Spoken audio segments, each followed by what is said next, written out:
All right, good evening. It's 5 o'clock, October 21st. We want to go ahead and adjourn the Land Use and Zoning meeting. We're going to go ahead and start with introductions to my left. You just adjourned it. Will Lane and District Adjourn, sorry. We're going to begin. I need to drink my coffee. Bye. Yeah. Thank you. I was confused there. Will Lane and District 3 visiting. Reginald Gaffney Jr., District 8. Good evening. Rory Diamond, District 13, The Beaches. Joe Carlucci, District 5. Terrence Freeman at large, Group 1. Randy White, District 12.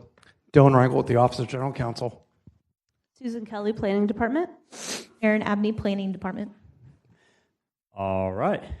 Thank you, everybody. And Mr. Reingold, if you will, please go ahead and read the disruption of the meeting and then also just the land use and zoning spiel on how to do competent, substantial evidence and all that. Thank you. Perfect. To the chair, to the committee, to the audience. First, Council Rule 4.505, disruption of meetings, states that any person who disrupts a regular meeting of the City Council, standing committees, special or select committees, subcommittees, or any other public meeting presided over by a City Council member may be forthwith barred, removed, or otherwise ejected in the discretion of the presiding officer from further attendance at that meeting.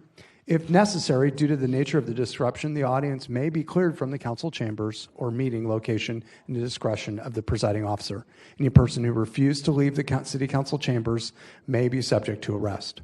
Disruption of a meeting includes the following types of behaviors: any form of political campaigning or electioneering regarding a specific candidate or group of candidates in city elections, impeding the orderly progress of the meeting by shouting, yelling, whistling, chanting, singing, dancing, clapping, foot stomping, snapping fingers, cheering, jeering, using artificial noisemakers or musical instruments, waving signs of any size, or engaging in any display of excessive noise, sounds, or movement.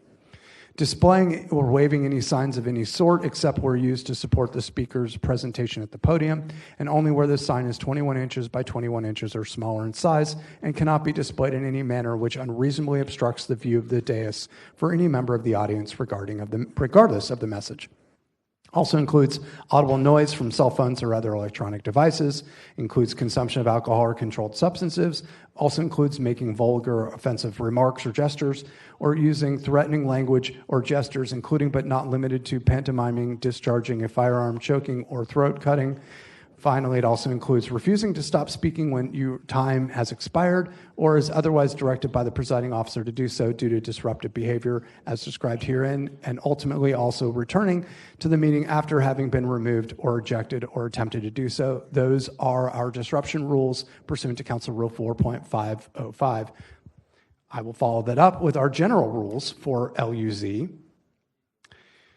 Now, we covered the issue of cheering. Second, during the public hearing portion of an agenda item, you will have 3 minutes, so presentations must be focused and concise and should only address the item before us. If a speaker is repetitive or gets off topic, the speaker may be given a warning. If after a warning the speaker is still repetitive or does not stay on the topic, we may cut the speaker off. Finally, all quasi-judicial decisions before us tonight must be based on substantial competent evidence, which means that the decision must be supported by fact-based testimony or expert testimony, not generalized concerns or opinions. And with that, I turn it back over to the chair to continue the meeting. Thank you very much. All right. Thank you for that. I will allow one exception for clapping right now when we introduce our pages for tonight. So we have Daryl Shelton and Daniel Shelton. Go ahead and stand up, guys. Now, they are from Paxson High School, which I told them earlier, unfortunately, is my arch rival. And same with Councilmember Lannon. We are both Stanton graduates. So it's okay. It's okay. You guys can sit down. We're still glad you're here. All right. You guys are awesome. All right. Yeah, all right, committee members, if we could quiet down. All right. So if anyone was not here for the agenda meeting, just know that we're going to skip around for 2 bills, so just stay tuned. So item number 1, 2025-172 is deferred. Item number 2, 2025-173 is deferred. And our first action item, if everyone will please turn to page 12, item number 19, 2025-673. Council members, please declare any ex parte communication you have at this time. This is for the Pondry bill that is coming back before us. Councilmember Landon, you're recognized. Thank you, Chair. I declare ex parte on May 21st. I attended an all-day mediation that led to this legislation. There at that meeting, in addition to members of the Pablo Creek Reserve Board, there are also a number of City of Jacksonville employees, including Mr. Reingold, and also Paul Harden representing the neighborhood, Steve Debonell representing the developer, and a handful of others, and this has all been filed with Legislative Services. All right, thank you for that. And no one else in the queue for ex parte, so I will go ahead and declare mine. On September 22nd at 1:30, I met with Steve Debonell in my office to discuss the new site plan, the new community involvement that took place for this rezoning. The paperwork is going to be filed with Legislative Services, and with that, we will go to Mr. Reingold. Thank you very much. 2 points. First off, I just want to let the council members know, since this was similar to the last item that was denied by City Council, I have asked Legislative Services staff to move whatever ex parte communications you had on the previous bill into this one so that you only needed to disclose ex parte communications that happened after that date. So everything else pre-then has been taken care of. Second, I guess we'll open the public hearing, get a staff report, but then the first thing I do want the council to determine is whether this is a new or substantially new application under our council rules and the general principles of administrative res judicata. Normally, reapplications are barred and not permitted, certainly under our council rules within a year. Staff and the Office of General Counsel are under the belief that this is a new application and can be heard today, but the ultimate decision maker on that point is technically the Land Use and Zoning Committee and the City Council. So my issue is I recommend that this board take any public comment specifically on that issue only, make a determination to the extent you determine it's a new application, then take any comments from the public about the merits of the application, and I'd be happy to better explain it if I can. Okay, thank you for that. And just to make sure we did open the public hearing, I'll officially do that. So, it's my understanding that this is coming to us in quite a different posture and an application. So with that, we definitely want to open the public hearing. We can go to the applicant first and hear more information about kind of some of the differences, if that's all right. Yep. All right, so first we will go to Steve Debonell. Steve, are you here? All right, you can give 5 minutes, Stephen. Thank you. Chairman Steve Debonell, 1 Independent Drive, Suite 1200, here on behalf of the applicant. We, as Dylan Reingold stated, we entered into negotiations for a settlement agreement several months ago. We reached a conclusion to that agreement. We negotiated everything from the number of units, the square footage of the uses, down to irrigating landscaping next to a fence. And everyone reached a conclusion, signed off, agreed in the settlement agreement that they would support the rezoning that's before you. And so that's where we stand today. Happy to answer any other questions you may have, and appreciate the opportunity to be back in front of you. Okay, yeah, I would say just stick around. We might have some questions, and we'll go to the next public speaker, which is our last card, and then we will go into any questions that we have. Ms. Reingold, I see you holding the mic. Are you? Okay. Samantha Series. All right, welcome, Councilmember Arias. Thank you for joining us.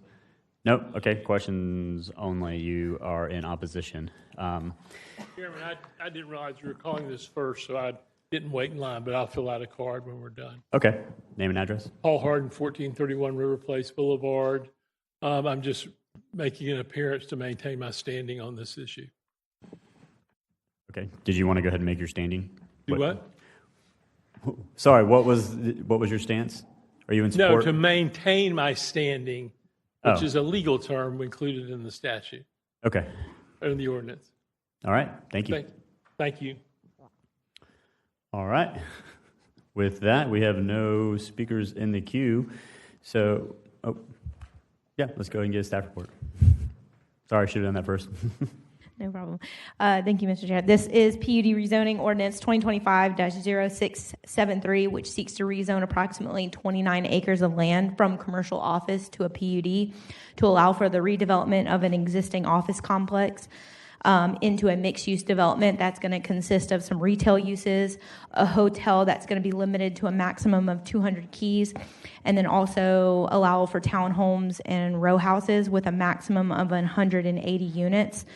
These parcels were subject to a previous PUD rezoning that was under Ordinance 2024-0828, which was ultimately denied by City Council back in December of 2024. The Planning Department found that the new PUD request is substantially different from the previous PUD that was denied. Residential units have been reduced from 250 to 180. Hotels are limited to a maximum of 200 keys. The height of the parking garage has been reduced from 62 feet to 45 feet. Any new standalone buildings shall not exceed a cumulative 25,200 square feet. And then also all commercial uses will be limited to the northern portion of the property, which is creating a significant buffer from the surrounding residential neighborhood to the south and the west. Staff has reviewed the request and finds it to be consistent with the comp plan with the existing land use category of CGC, which allows within the suburban development area 20 units per acre. With the proposed unit count, it is closer to a density range of 6 units per acre. We find it furthers the goals and objectives of the comp plan by ensuring that the character and location of land use is optimized, optimizes the combined potential of economic benefit and enjoyment. Redevelopment of an existing office complex into retail and residential uses would promote this goal. We find it meets the internal and external criteria. The subject property is located south of JTB and is located along San Pablo Road South, which is classified as a minor arterial roadway and is currently operating at 9% capacity. Development will be significantly buffered from the surrounding developments by natural and landscape buffers that are going to vary in different sizes.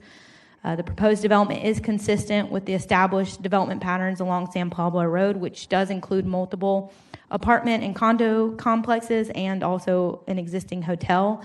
So because of these reasons and those in the staff report, we forward a recommendation of approval with one condition listed in your agenda. Application was heard by Planning Commission on October 9th, where there were no speakers in opposition.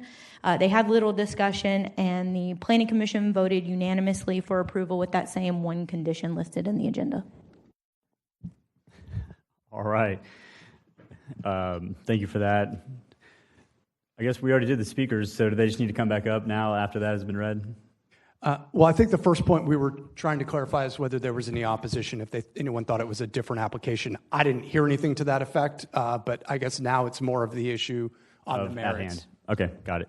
Mr. DiBenau, go I ahead. would just wanted to let the committee know that we would agree to the condition that was proposed, which I think you probably need that on the record. Just name and we're fine address. with it. Yeah. Steve DiBenau, again, Okay, for thank the you. applicant. Thank you. All right, thank you for that. So, yeah, we have no other speakers in the queue. Let's close the public hearing and bring it back to committee. I have since filled out a card. Oh, all right. Better late than never. We will open the public hearing back up. Mr. Harden, you're recognized. Paul Harden, 1431 River Place Boulevard. The issue that was just raised, I guess, surreptitiously was whether or not the condition is consistent with what we thought we agreed on the new PUD. The condition that's stated, it says, unless waived by the traffic engineer, a traffic study shall be undertaken by the developer upon PUD verification. I raised that issue with Mr. Sittner at Planning Commission. He said he would get back with me between then and now. We haven't gotten back together since then.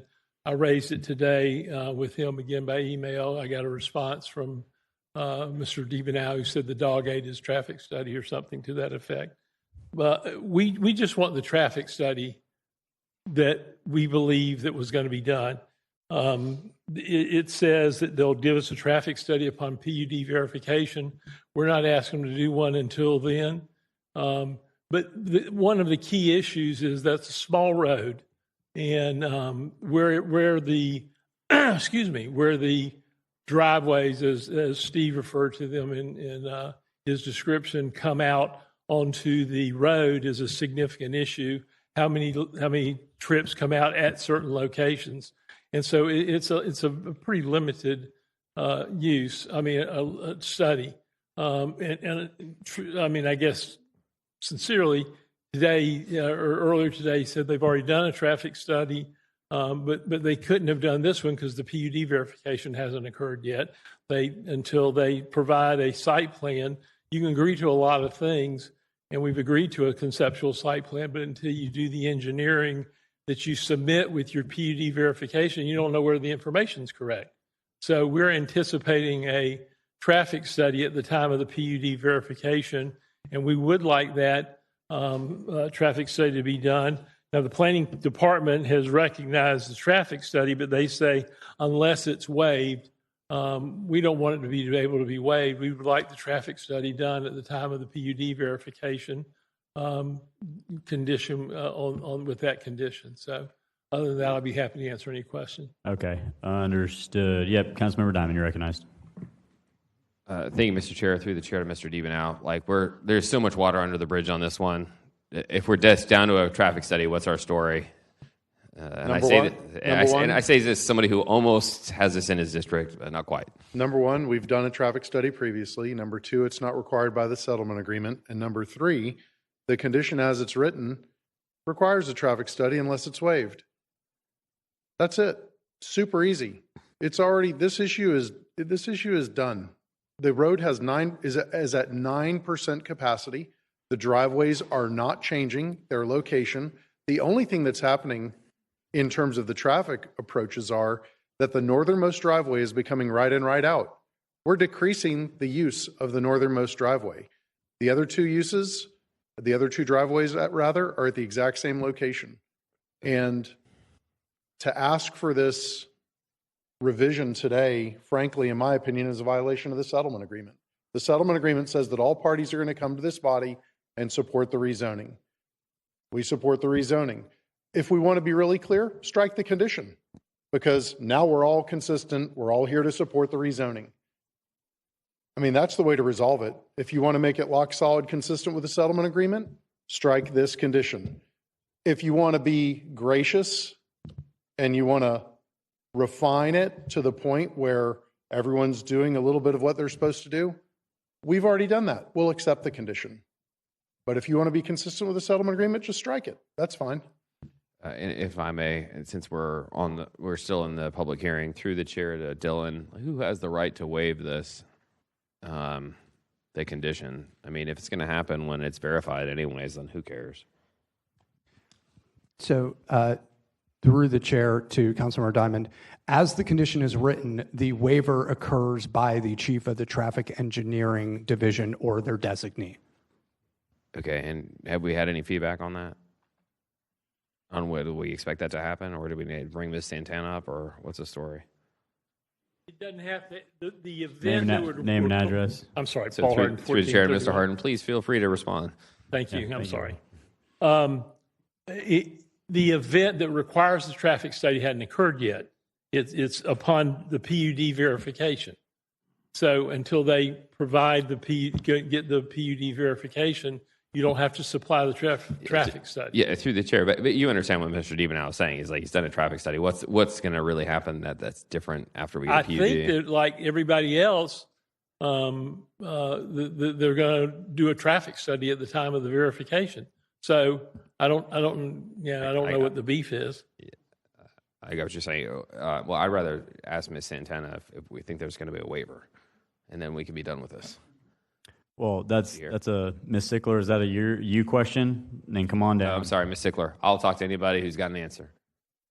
The boss is boss. This, and I'm not trying to take my colleagues, Mr. Lannon's thunder here. This is all mixed up with our districts, and I would just love to see this plane landed. Nina Sickler, Public Works. If the question is who has the authority to waive the traffic study, that would be Chief of Traffic Engineering, Chris Ledoux. And then just through the chair to you, and Chris isn't here, so do you think he's going to waive this thing, or are we going to get a traffic study at PUD verification?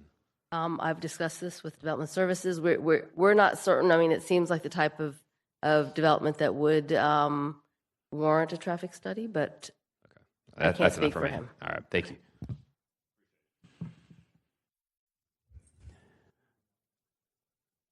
All right. Is there any other questions or comments? Because now is the time to ask if it is.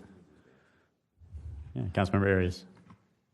All right, thank you, Chair. So, like Mr. Diamond said, we're pretty much at the finish line. We're just talking about a traffic study. Really, it's the only factor here. So, through the chair to Ms. Abney, or I guess Ms. Sigler, how much does a traffic study of this size cost? Because I mean, every traffic study is based on the traffic and the size of it. So this one, being that it's so small, I guess, how much would this look like?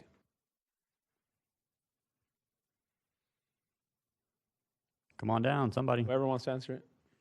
If there's no answer, then just tell me you don't have an answer. I mean, Mr. Diebenow, do you have an answer for how much it actually costs? Because didn't you do one? Sorry, Steve Diebenow, I'm sorry, I have no idea. I don't know what it would cost. Okay. $10,000, $20,000? I don't know.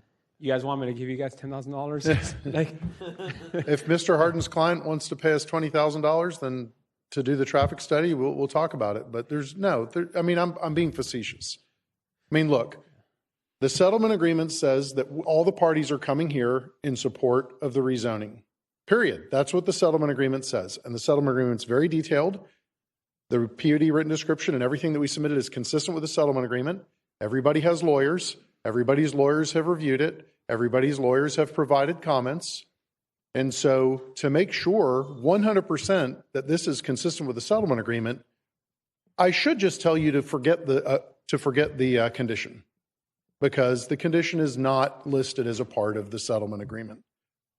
But my attempt to be gracious and accept the condition itself has somehow turned into a point of contention for Mr. Harden or one of his clients, or I'm not sure who or why. But we will adhere to the condition. You've heard what the Public Works Director has said regarding the condition, and we're still willing to accept the condition. If that's not good enough, then I would recommend again that we just strike the condition and move forward in accordance with the settlement agreement that says all parties will move forward together and proceed to this hearing in support of the rezoning that everybody had a chance to comment on. all right. Well, thank you. Mr. Chair, I just have one more question. Yeah, sure, go ahead. Mr. Reingold, when you've had these conditions proposed, I guess, on legislation like this, I've never seen where it says unless waived. Is this case by case, or is that something that you go by as a standard? Through the chair to Councilmember Arias, this isn't a condition that the Office of General Counsel comes up with. What happens is the planning department ran this PUD through traffic engineering and traffic planning, and they had one of those divisions had recommended that as a condition to the PUD as part of the approval process. Okay. Well, but Aaron, my point is, I've never seen the language that says unless waived. So is this a standard that you guys are now implementing, or how did this come about? It's just a word right now that we need to... Through the chair to Councilman Arias. So yes, it's a slight change. Reason being is that they'll have to do a methodology meeting where they're meeting with the chief of transportation, the chief of traffic engineering, and the reviewer with development services. And during that methodology meeting, they'll look at previous traffic studies that have been done in the area. I know the large Mayo Clinic has done one recently that they'll look at, and then based off of the proposed development, a new traffic study might not be needed because there's an abundance of capacity remaining along San Pablo Road East. And the traffic engineer at that time will determine whether or not a new traffic study is needed. So that verbiage is in there in case a traffic study is not needed because of old ones that have been done and capacity is there. Okay. All right. Well, thank you. All right. And welcome, Councilwoman Clark Murray. Thank you for joining us tonight. All right. Oh, and Mr. Rockman Johnson is here. Y'all just sneaking in. All right, welcome. So, with that, Mr. Harden, since no one else is in the queue, come on down for me.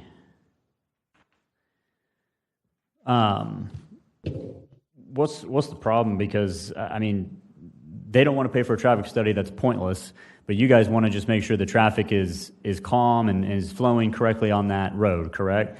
So It's not, the flow and that sort of stuff's been, as Aaron's pointed out, there's been a lot of traffic studies at the intersection.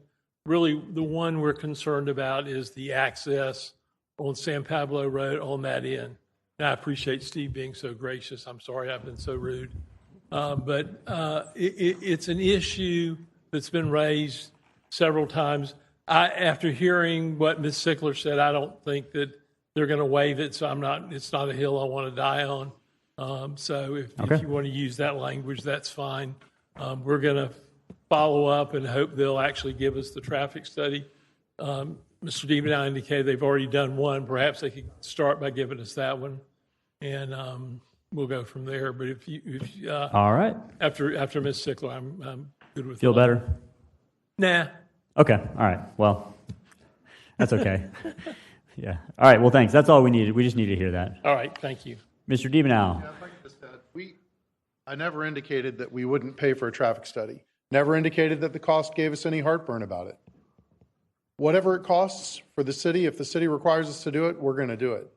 The traffic study, Paul, it's in the record from the last go-around. So if you want to find it, it's a public record, and you can find it by just talking to the city council secretary. She can get you a copy.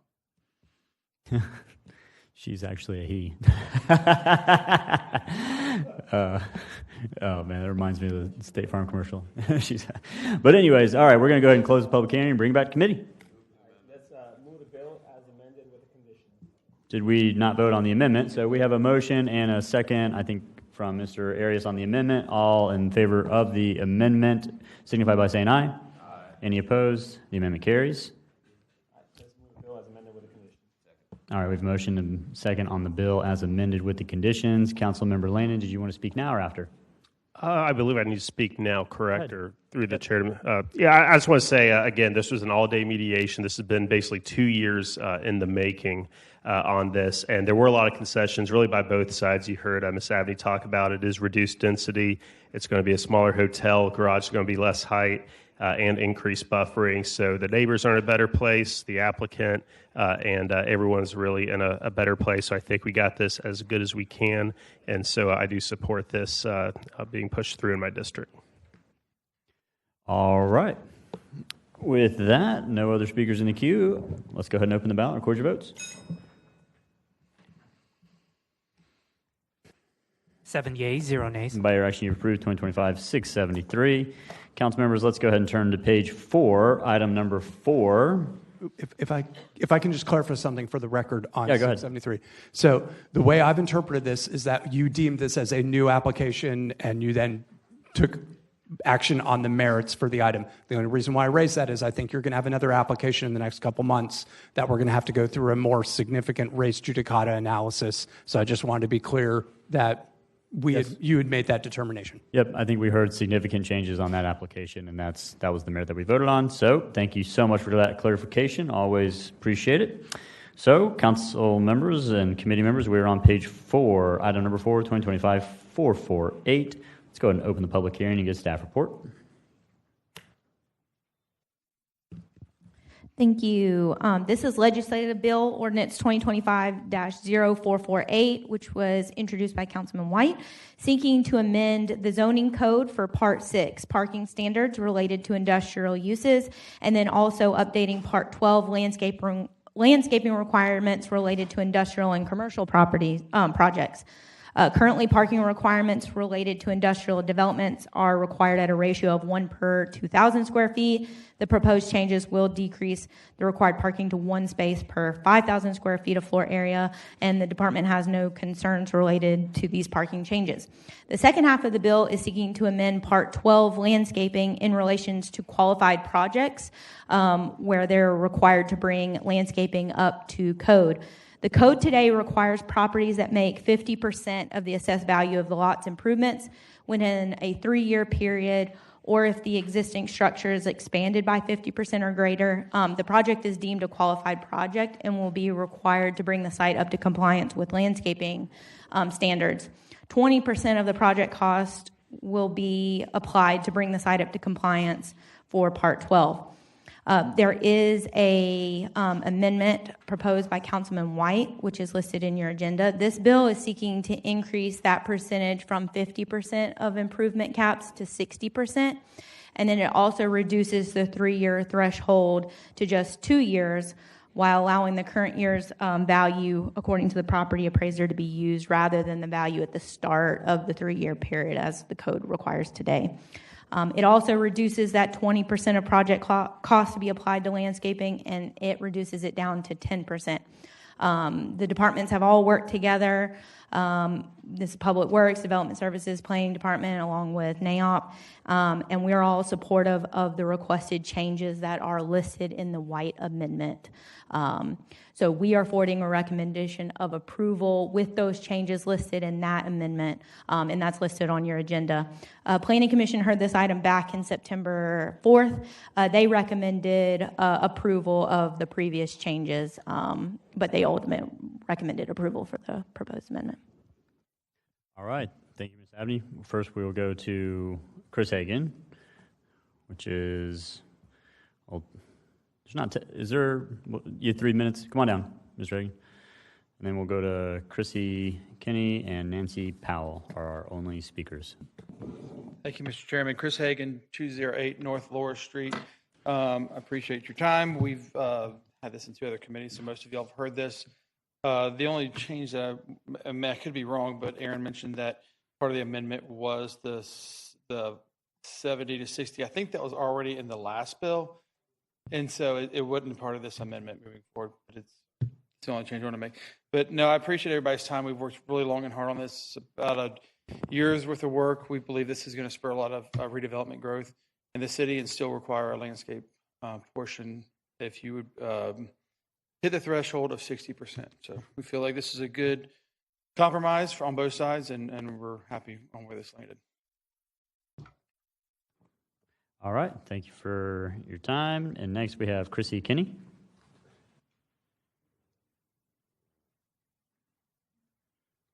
Chrissy Kinney, address on file. Bill 448 represents an untested and unnecessary weakening of Jacksonville's landscaping and site investment standards, the very standards that shape our commercial public spaces. This is not consumer-centered policy. This is deregulation without direction. After careful research, I couldn't find a single city in Florida that has passed a law like this, not one that reduces landscaping requirements for commercial or industrial redevelopment. In fact, cities across the state are going in the opposite direction, maintaining and even strengthening their landscaping standards. If this bill passes, Jacksonville will be the first city in Florida to attempt a rollback like this. That alone should give this committee some serious pause. More importantly, there is no evidence that loosening landscaping obligations lead to revitalization of blighted commercial areas. No proof that it attracts better tenants, it improves neighborhood outcomes, or increases property values. In fact, 100% the opposite is proven. And yet you're asked to take this risk, not based on evidence, but on hope. That's not policy, that's speculation. Speculation also says we can always fix it later if it doesn't work as planned, but Senate Bill 180 preempts this body from that remedy. I don't like this bill at its core, but I'll vote for it anyway, is not a reversible decision, even rooted in contentious compromise. Consider what Senate Bill 180 actually does. Yes, it preempts future burdensome land use regulations, but burdensome for whom? The law does not say burdens exclusive to the commercial property owners and developers. Landscaping is a cost of doing business for them, but the public an investment. In fact, allowing significant reductions in landscaping without evidence that benefits the public could be interpreted as a shift in burden onto the public, which runs counter to the purpose of local codes and now violating state law. Let's ask DDRB how investing in the public realm is working for them. Cooling streetscapes, improving walkability, controlling stormwater, raising adjacent property values, and creating a safer, more attractive public realm centered in desirability. Nationally, stronger landscaping standards are accepted as essential, not excessive, and Jacksonville should accept that too. This bill is being sold as a path to revitalization, but there's no precedent, no plan, and no accountability. Until someone can point to a single city where a rollback like this worked and show how the public benefits as much as the private, this bill should be rejected. It's too risky, too speculative, and too permanent to move forward. Thank you. All right, thank you. Next, we have Nancy Powell.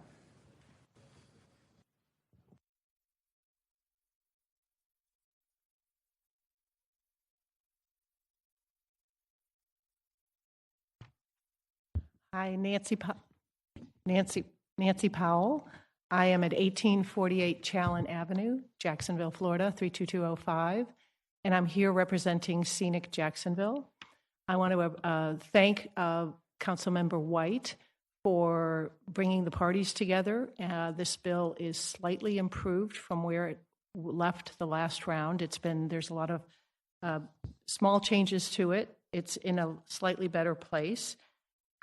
We had recommended, and I believe it was discussed in previous committees, we weren't able to go to those committees this week, that there was a clarification about residential being excluded from the commercial and industrial areas because of live local.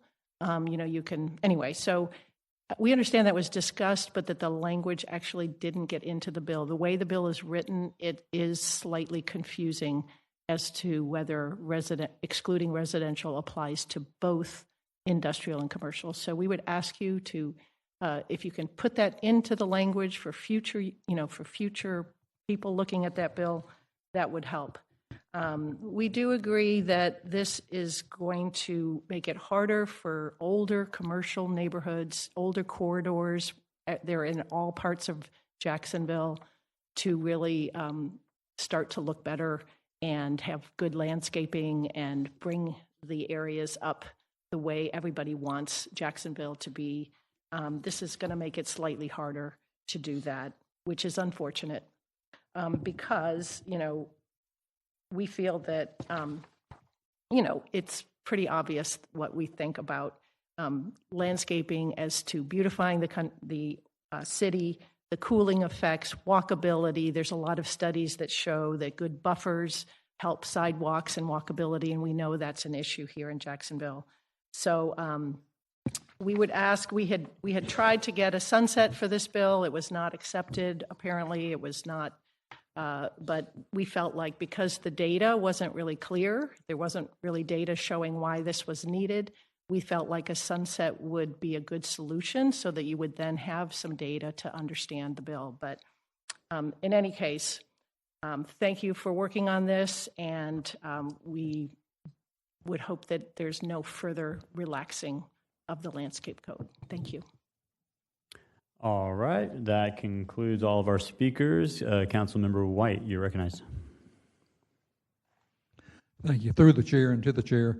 I believe everybody on this committee has heard it in the other two committees, so I'll just stop right there and not belabor this. We worked on it. It started in August, and we pulled it back and got everybody at the table, like Ms. Powell and everybody has said. And we ended up at a place that everybody wasn't happy, but we got to a place that was acceptable, and I would appreciate your support. Thank you. The bill as is. Thank you. Okay, the bill as is, and with the amendments that's there. Okay. No one else in the queue. I did just have a quick question for Ms. Powell. Ms. Powell, if you can come on down, this is a quick, easy question. Does Scenic Jacks, or do you support this?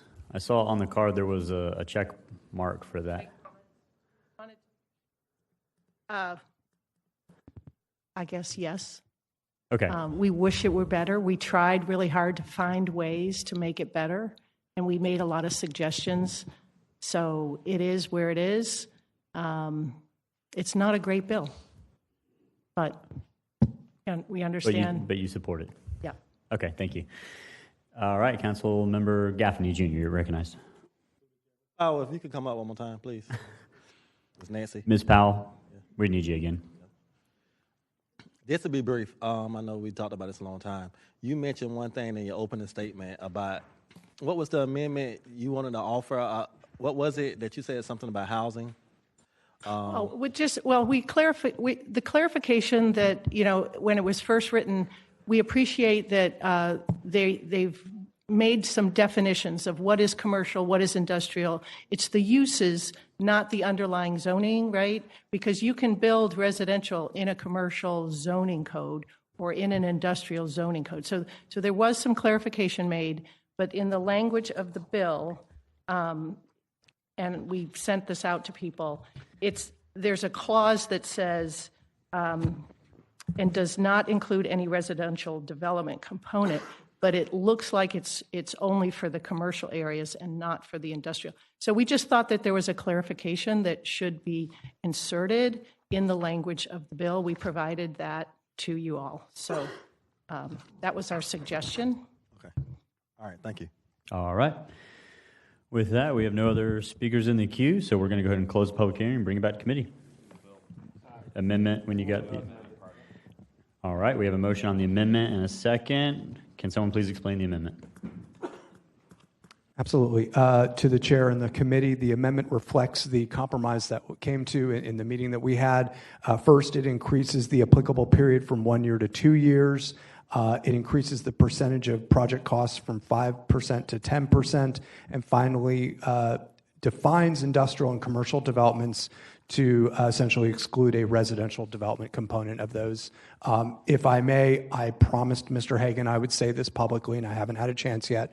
In that settlement discussions or in the compromise discussions, there was also discussion about how appraisals may be done and the values of those. I told him that was a complicated issue, but that if they were having problems or issues weren't being resolved, that I would reach out and work with Mr. Hagan in the future potentially on those types of issues. So I just want to make sure that was clear. All right. Thank you so much. Councilmember Diamond, are you on the amendment? Yeah. Okay, you're right. Thank you, Mr. Chair. So I supported the original language that Mr. White had. I thought it was fine. But I cheer everybody on for the amendment. If everybody landed this thing, that's great. So thank you, Councilman White. Thank you, Chris Hagan and the staff for getting there and landing the plane. Just so people know the why, people watch this stuff. I don't know why people watch City Council from home, but they do. But the why is this, is that we've got a lot of commercial industrial property in Jacksonville, and it's just sitting there. Or people can't sell it, or it's half full. And that's just the market has changed. People don't shop as much in commercial places. They don't go to work as much since COVID. Lots of people are Zooming in. And therefore, we've had like a cratering, especially of the commercial market. And so it's going to really impact neighborhoods as we have empty buildings and empty shopping centers and all the rest. And Jacksonville is huge. And as it has been huge since it's existed, it's going to hurt neighborhoods as you have empty places with vagrants and crime and all the rest. And so while I do appreciate the folks who care about, beautification, I care more about making sure that we don't have half-empty strip malls across Jacksonville that are going to create problems for neighborhoods. This makes it a tiny bit easier for a commercial property owner to redevelop and or fix their properties such that they don't get hammered or flip the property to somebody else who wants to invest into it. So that's the why. We're trying to make it a little easier to make sure that we don't have blight in Jacksonville. And so that's why I'm so happy that you brought it along, Mr. White, and thank you. All right. We have no one else in the queue. I just wanted to maybe get a thumbs up from staff, like planning or public works. Are y'all are all at the table? Thumbs up. Okay. All right. All in favor of the amendment signify by saying aye. Aye. Any opposed? The amendment carries. Well, the bill is amended. We have a motion and a second on the bill as amended. No speakers in the queue. Open the ballot. Record your vote. 7 yeas, 0 nays. Prior action approved. 2025-448. Committee members, go ahead and turn now to, we already took up item number 1, which was deferred. We already took up item number 2, which was deferred. We're going to go now to item number 3, back on schedule with normal business on the agenda. So item number 3, 2025-215. Council members, please declare any ex parte communication you have at this time. Anyone? Councilmember Freeman, you're recognized.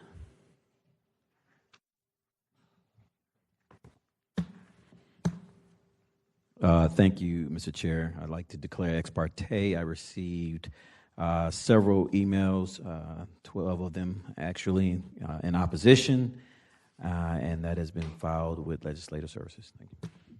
All right. With that, we're going to go ahead and open the public hearing and get a staff report. Thank you. This is Conventional Rezoning Ordinance 2025-0215, which is seeking to rezone approximately 42.39 acres of land from residential rural acre and residential low density 100B to the current request, which is residential medium density A, but I believe the applicant is intending to amend it to RLD 60. RMDA would allow for townhomes and single family homes where the lots are 40 feet in width. RLD 60 would remove the ability for them to do townhomes, and the lot sizes would be increased from 40 feet in width to 60 feet in width. The existing land use category is low density residential, which they are not asking to change, which would permit a maximum of 7 units per acre. The subject site is located along Sterrett Road, which is classified as a collector roadway and is operating at 44% capacity. Staff has reviewed the request and finds that the proposed rezoning, whether it be RMDA or RLD 60, is consistent with the comprehensive plan with the existing land use category of low density residential. We find it furthers the goals and objectives of the comp plan by providing a greater variety of housing options in order to meet the projected growth of the city. The surrounding area and uses are primarily residential with a mix of single-family subdivisions and then also townhome subdivisions. The proposed rezonings, either RMDA or RLD 60, would be consistent with the surrounding area. So because of these reasons and those additional listed in the staff report, we are forwarding a recommendation of approval. The application was heard by Planning Commission on October 7th. Where there were no speakers in opposition and little discussion, and the Planning Commission voted unanimously to approve the conventional rezoning to RMDA. Thank you. All right, thank you, Ms. Abney. First up, we have the applicant, Cindy Trimmer, 5 minutes. Thank you so much. Cindy Trimmer, 1 Independent Drive, Suite 1200, on behalf of the applicant. First, just to clarify the record, we are asking to amend the application this evening to RLD 60. And want to kind of recap how we got there. So we filed this back in March for a townhome subdivision. That townhome subdivision was 222 units on just over 34 acres. When that came out, we heard a lot of feedback from the community. Nobody wanted to see a townhome product. So we took that back. We went and assembled more acreage. So we increased from 34 acres to the 42.39 acres, and we came back with an ask for RLD 40. That was back in June. We heard from the community again, didn't want a 40-foot product, and the feedback and the notes that we took from those meetings were that the community didn't want us to introduce a new product to the area, and that the smallest product that existed in the area was a 60-foot product. So we went back, did more legwork. We have 7 different parcels. We had to go renegotiate the contracts on all of those parcels to be able to do different lot sizes. Looking at the surrounding development, there is everything from 60-foot lots, 70-foot lots, 90-foot, 100, 120, and RR. We went to look back at the 60-foot lots to see how close they were to us, how long have the 60-foot lots been there. The 60-foot lots and changes from RR to the 60-foot product date back into the 90s. The PUD that abuts our subdivision does have RLD 60 lots. That's 2015 843. And then the next closest one, which is just down the street on the map, is 1998 968. So dating back to the 90s, this body has been approving changes in this exact corridor from the RR to a 60-foot product. We're in the suburban character area. Looking at the original ask, we were at 6.5 units an acre and understood the concern from the community about that density. Looking at the density around us, those other 60 subdivisions are all right around the 3 units an acre. We've reduced our density by half. So instead of the 6.5 units an acre, we are now down to 3.19 units an acre. Again, we've been taking notes at all of these different meetings where all of this development on the north side is taking place.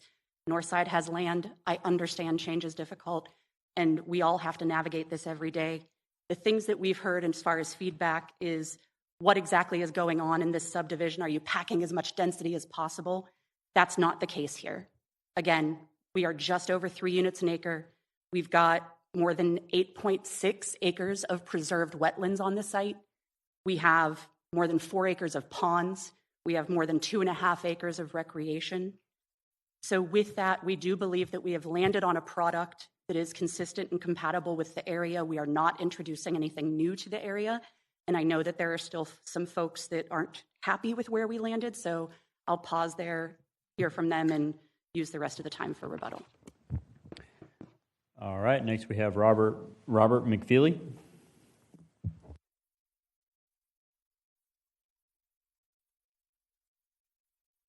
If the next speakers will go ahead and come down to the front and have a seat so we can get everyone streamlined here. It's Samantha Series is next, followed by Catherine Del Rey, Tom Ransom, and then Ruth Nelson Peoples. If y'all can go ahead and come down to the front, reserve seating for the next speakers, that'd be great.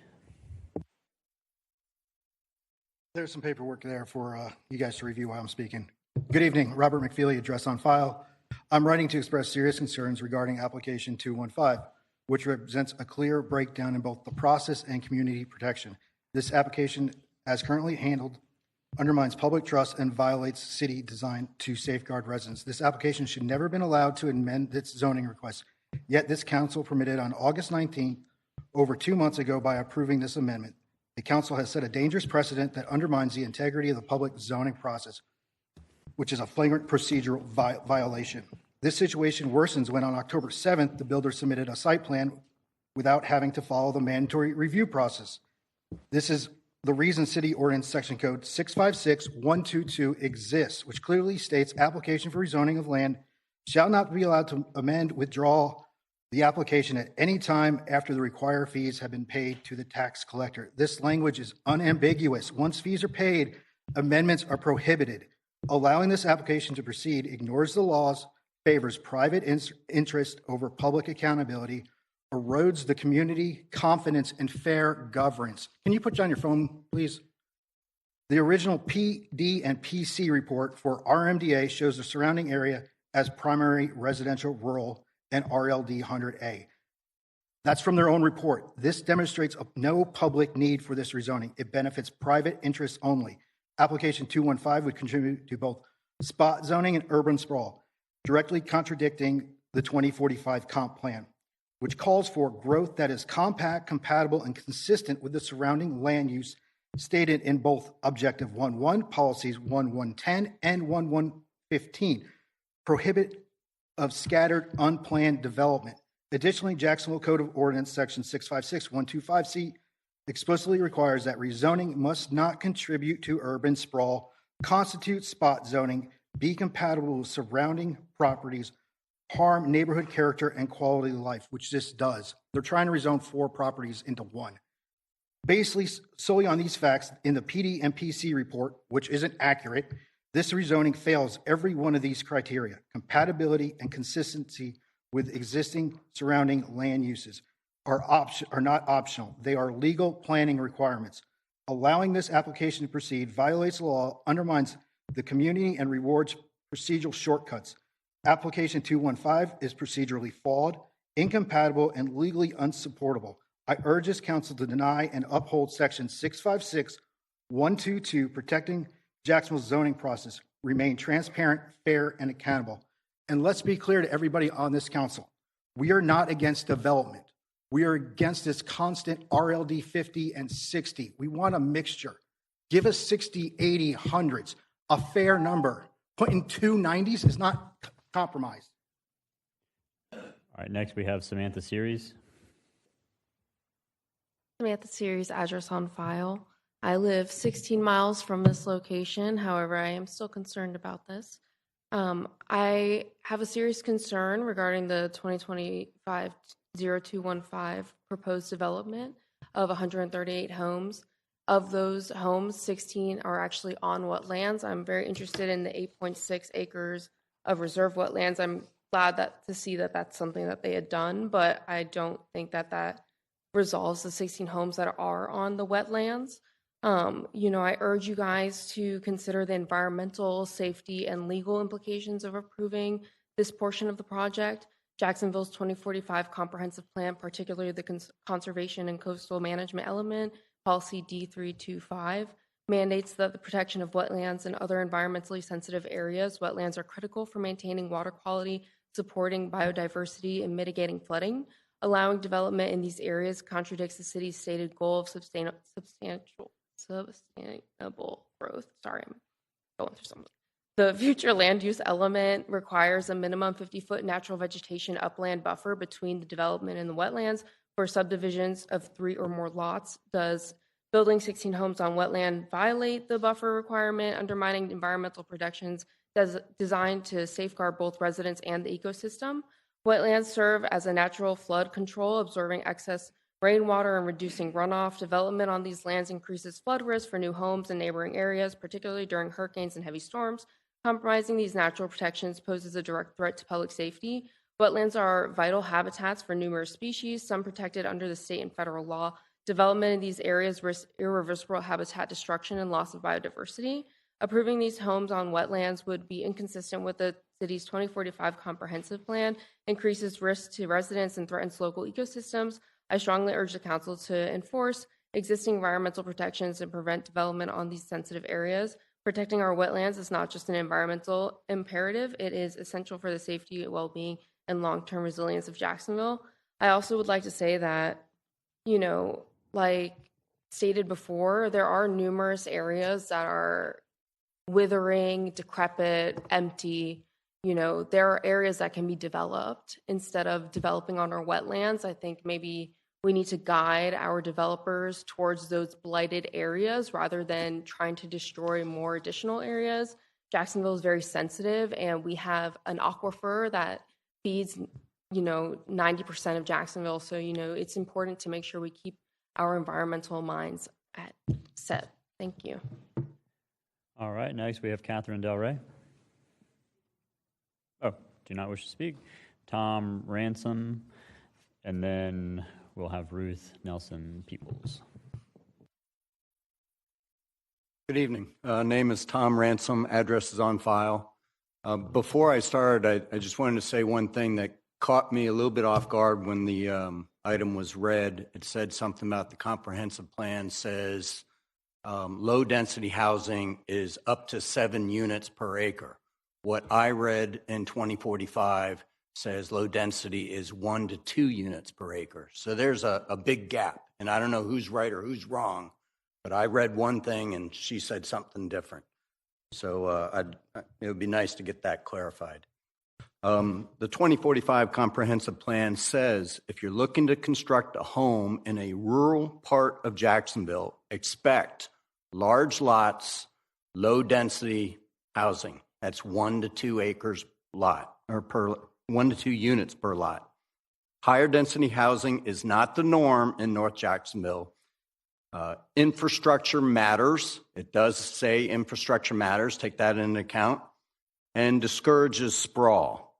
Policy Alpha.1.5.8 says the city shall permit residential development only in compliance with the residential density limitations as set forth with the land development regulations and as designated on the future land use map. I assume the council here is concerned with the economic health of North Jacksonville.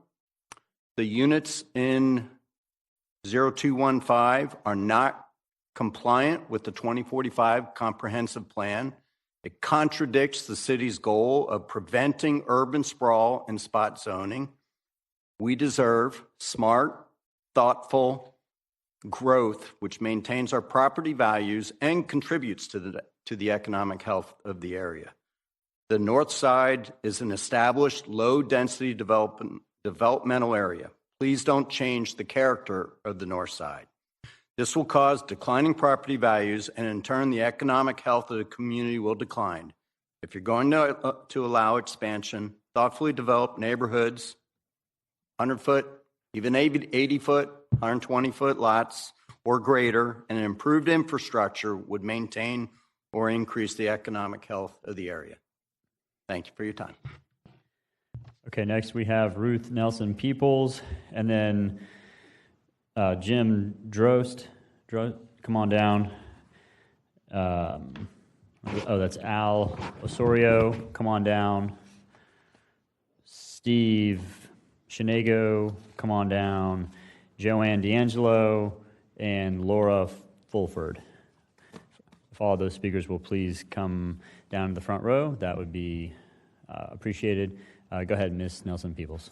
Ruth Nelson Peoples, my address is on file. One thing I wanted to ascertain is, do y'all have the site plan that was presented to Councilman Gay's office? Because I didn't see it attached to the agenda that was published online.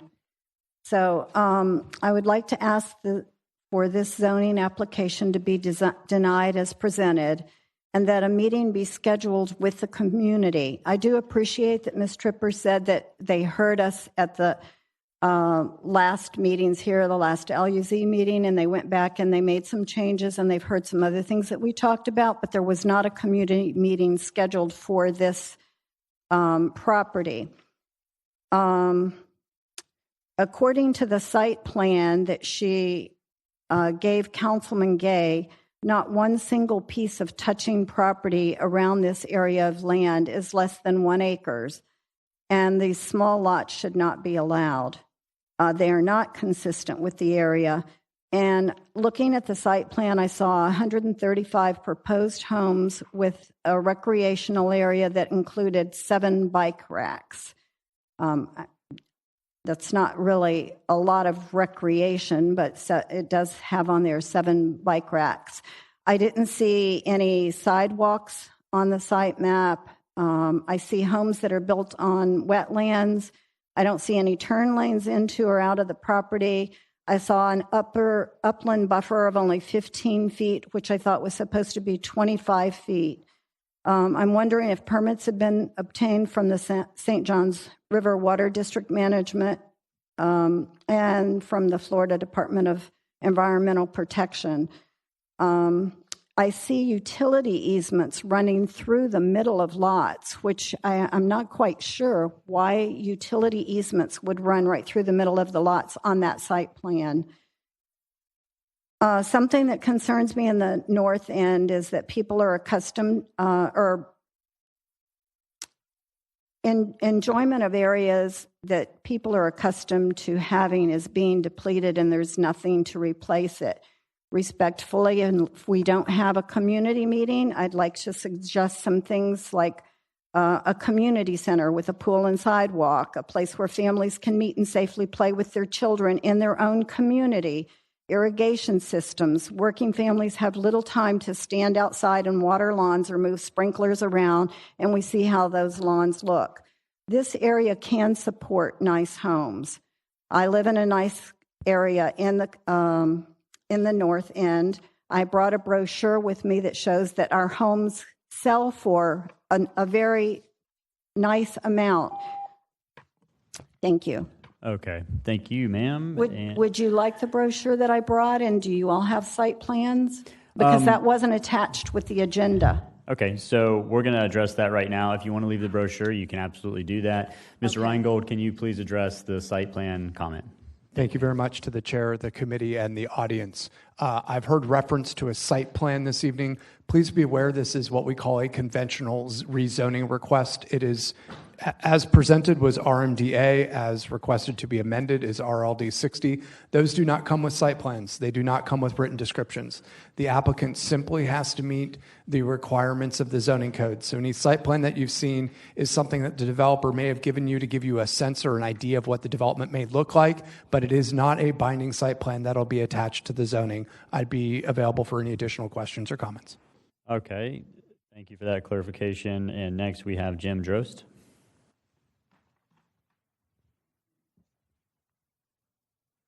Good evening, Council. Jim Drost, the address on file. First of all, I want to make sure that we understand that I'm totally opposed to 0215. The application has changed substantially since the public last saw it. What began as RMDA for 220 townhomes was quietly amended to RLD 60 with 135 single-family homes. That's not a minor adjustment, in my opinion. It's a complete different zoning classification, if you will. And under section 656.122 of the Jacksonville ordinance code, when an application changes in this way, it must go back to the Planning Commission for review and public notice.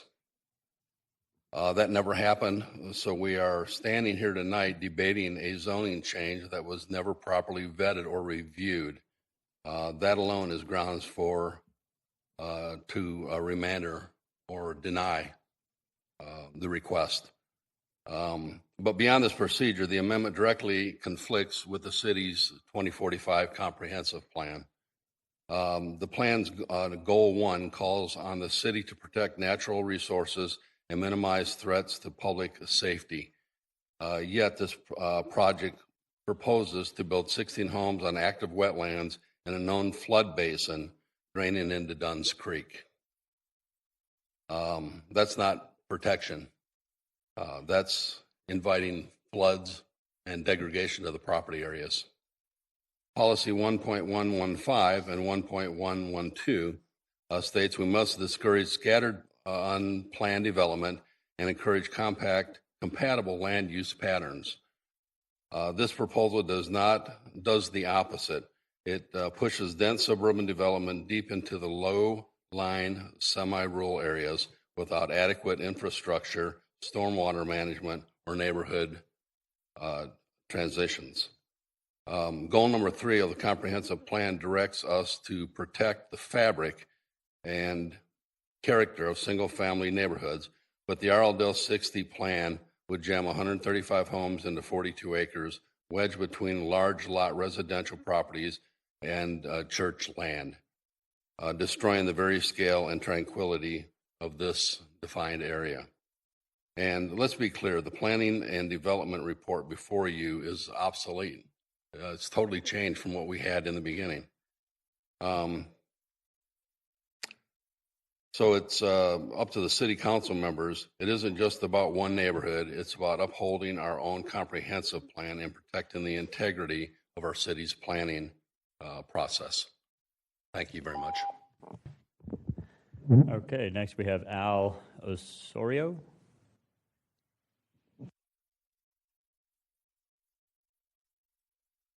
Good evening. My name is Al Osorio. My address is on file.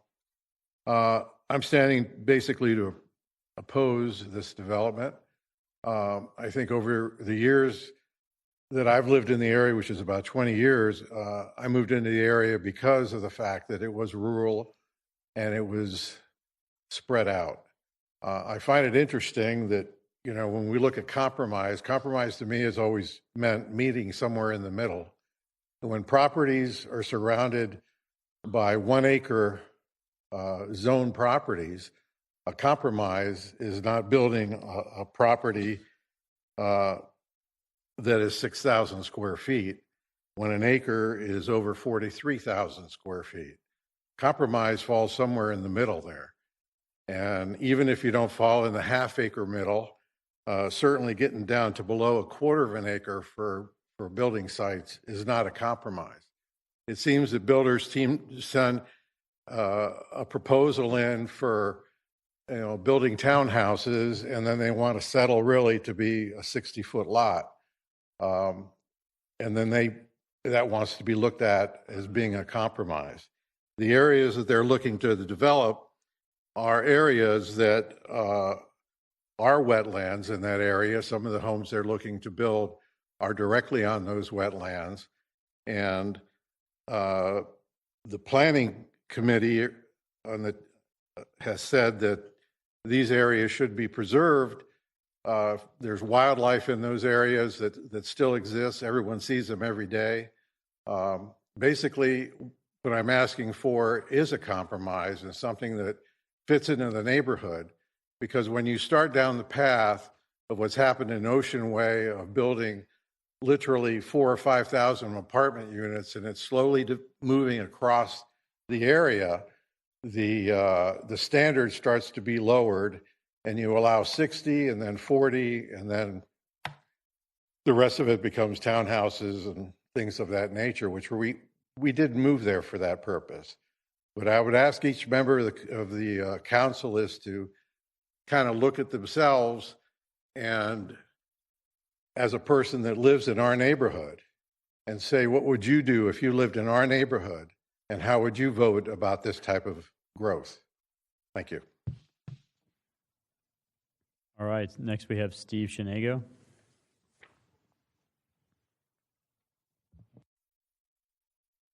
Hey, sir, thank you again for this opportunity to speak in front of you. And I do want to say a couple things. I don't come in opposition to you sitting on this committee or as council members having to make difficult choices or choices for the long-term health of our city. I come with respect and admiration for the fact that you're willing to give your time and volunteer to serve the city and have to make the best possible choices. And I'm grateful in some specific examples. Mr. Gaffney just this past week met with my wife and a few other people in the community about trying to come to some reasonable resolution to the homeless issue and some sort of migrating crime problem that seems to be accompanying that. And I'm appreciative of that. Mr. Gay and his aide have been fantastic helping. I'm the community president in Amelia View and have been for the last 5 years. That they've been able to help us get the city public works and the city forestry department to help us enhance our neighborhood, fix storm drainage, et cetera. So again, not in opposition, but from the last meeting, we had a couple comments that I'd like to address again. And I'm going to use some brevity because folks have already made some of the points I was going to make. One was there was a statement made that, well, folks up there just don't want anyone to build anything. We've already established that's not true and not said. Mr. McFeely said it very well. And I think the perfect example would be close enough to literally for me to stand on our entranceway to Amelia View and throw a football to Mr. Gaffney's relatives in the air is Katie's Place. Half-acre lots and larger, mix of half-acre and acre lots, not one voice in opposition from our community, and yet it's that close, backing up to Sterrett Creek and Samples Creek. So when we again say this, I think the answer is we're just looking for an appropriate mix that keeps the character of the north side and keeps that available to Jacksonville for future residents. The other comment I would make is Mr. Diamond made the comment about the underused now commercial areas that are starting to fall in disrepair and becoming a blight on the city. Let's build the high density housing on those areas. Let's not put high density housing, multiple houses, backed up to rivers, creeks, and estuaries.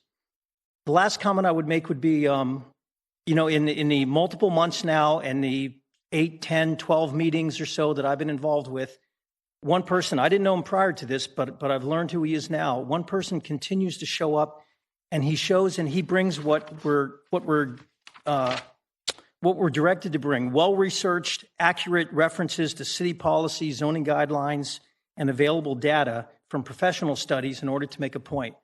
And so I would encourage you, Mr. Freeman, if you, like me, love watching your children play sports and can't make all the community meetings, take a meeting with Mr. McFeely. I have come to trust his integrity and the evidence that he presents to you in written, verbal, and photographic form. Thank you. Okay, next we have Joanne D'Angelo.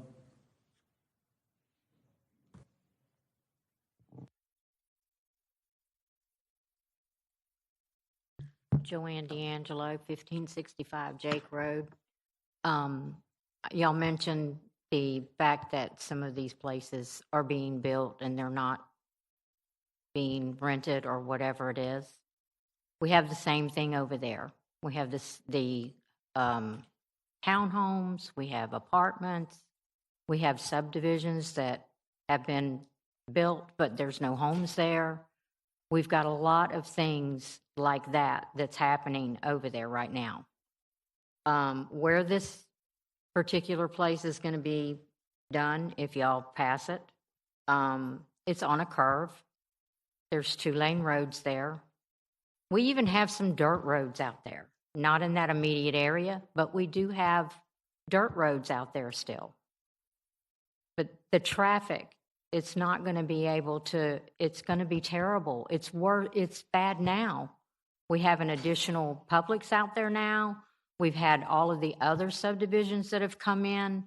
I couldn't even count how many have come in. And I just don't know where all of these people are going to be going because there's no way to get to where we need to get to because we have 2-lane roads. So please, please just take all of this stuff into consideration, what everybody's talking about.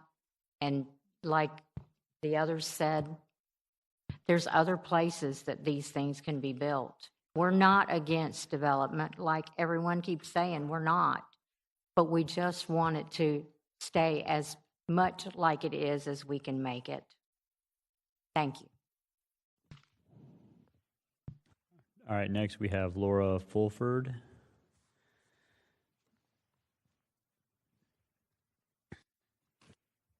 Laura Fulford, 14096 Grover Road. I take Sterrett Road multiple times a day. I pass by where this development is supposed to be. I just want to specify that I opposed 0215 and that we want to attract people to the area who will appreciate their recreation in the area, keep the character of the neighborhood, and maintain the nature aesthetic that sets the North Side as part of the Jacksonville, where people can get away from the city while still being convenient to it. I had a lot of concerns when I was looking at the newest site plan for this development.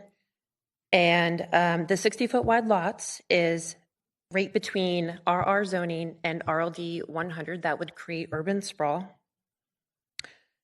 The infrastructure in the area is only able to handle low density. It's 135 homes and lots, and the plan does not show any planned turn lanes. It is along a curve. It should have a turn lane in both directions.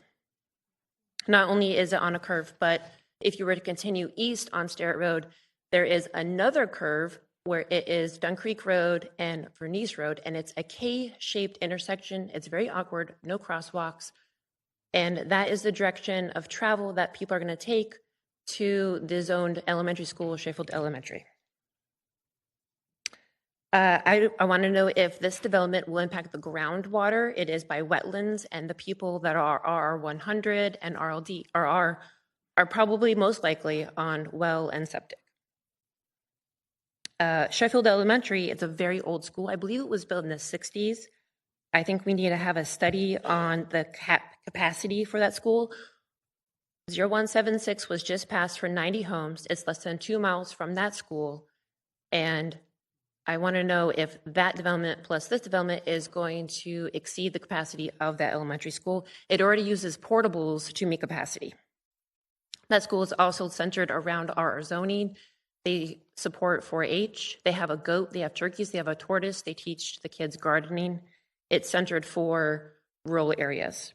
And I also think we should have a capacity done for Ocean Way Middle School and River City High School because of all the new developments that have been passed in the area. Also, Sheffield Elementary is not on a connector road. It's on a very low-density residential street, and part of the 2045 comprehensive plan mentions schools being on connector roads, which Sheffield Elementary is not. 2045 comp plan also mentions the demolishing of existing structures. Also, I think we should have a traffic study of not just in the immediate area, but directions to 295 and 95, because going from Sterrett, where it turns into Duvall Station, never mind. Have a great day. All right, thank you.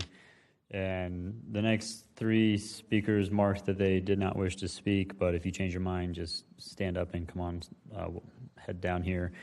Rita Sweat is in opposition. M. Drost is in opposition. And Thomas Mack is in opposition. So those are the last speaker cards that we have.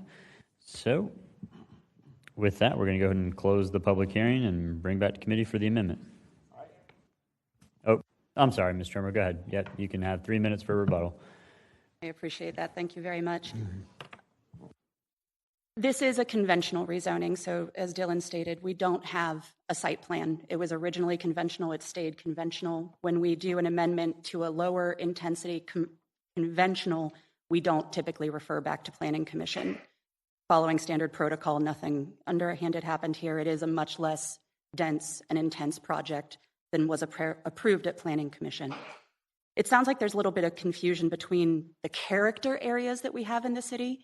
The rural character area would allow that 2 units an acre in a single family subdivision.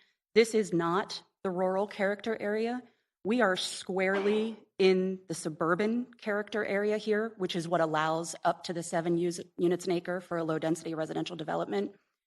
The folks up at Amelia View are really close to that rural character area, but we're 3.5 miles away. We are smack dab actually closer to the urban character area along Main Street, which is 2 miles away. We're just down the street from a commercial center that everyone on this dais is very familiar with because it's the Duval Station Publix, where the Chick-fil-A just went in. That's less than a mile away from here. So this is a suburban area. It is an FDOT right-of-way. FDOT has different ratings. This is rated as a C3R suburban right-of-way. So FDOT considers this a suburban area. Our city considers this a suburban area. We are the lowest possible density at just over 3 units an acre that you can get in the suburban character area. And if you look at the map that is in your staff report, we do abut a subdivision that is RLD 60. And it's not a mixed size subdivision, it is RLD 60. The other one is also RLD 60, it's not mixed, and all of the 70s around there and the 90s around there are not mixed subdivisions. I do understand the desire to have a mixed subdivision and to have a PUD. Not everything needs to be a PUD. This is absolutely consistent with what's in the area, and they will have to comply with every one of the regulations for RLD 60. We're not seeking any relief whatsoever.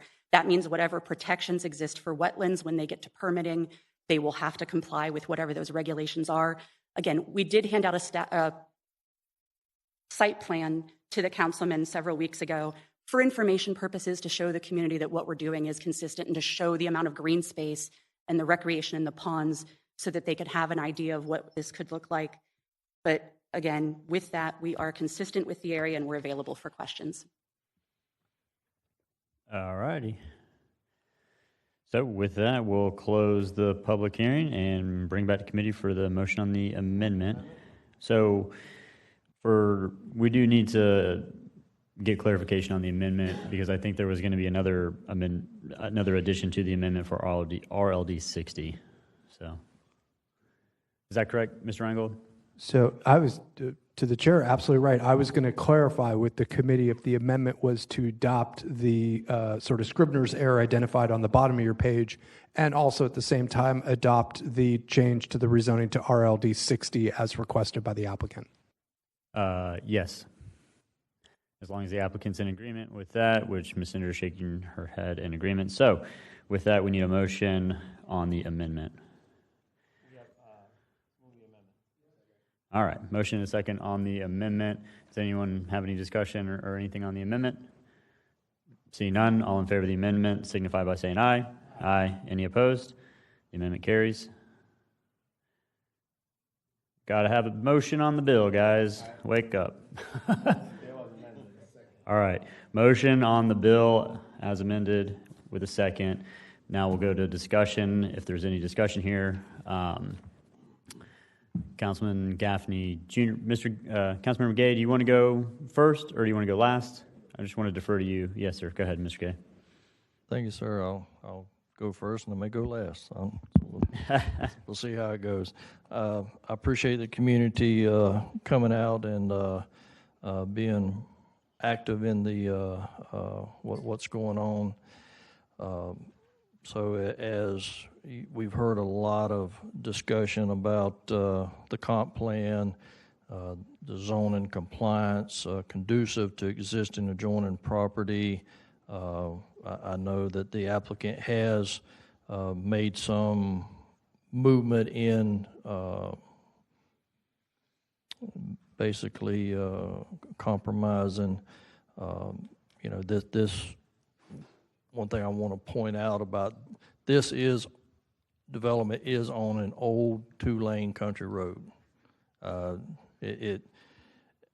have such a big problem the way the traffic capacity is calculated to where you can go a mile down the road and the capacity changes dramatically. So with you just heard how the traffic comes from the Duval Station Publix, the future Chick-fil-A, and stuff like that. That I think this two-lane country road is going to be quite impacted. I would like to see some more consideration. I know they're at 60, but the community is asking for some compromise of 80s, 90s, something to bring it in the nature of what's there. And I'd like to ask through the chair to Dylan Rygard, with what you've heard from the community, have you heard any substantial evidence? Through the chair to Councilmember Gay, between the discussion that we had on August 19th and the additional testimony I've heard today, I believe there is substantial competent evidence to justify either direction, whether it was a denial or an approval. Certainly at this point, it's presented to you as to weigh that evidence and make a determination. All right, thank you. And so with that, I'll go ahead and step back and let discussion take place. Thank you. Okay, Councilmember Gaffney, you're recognized.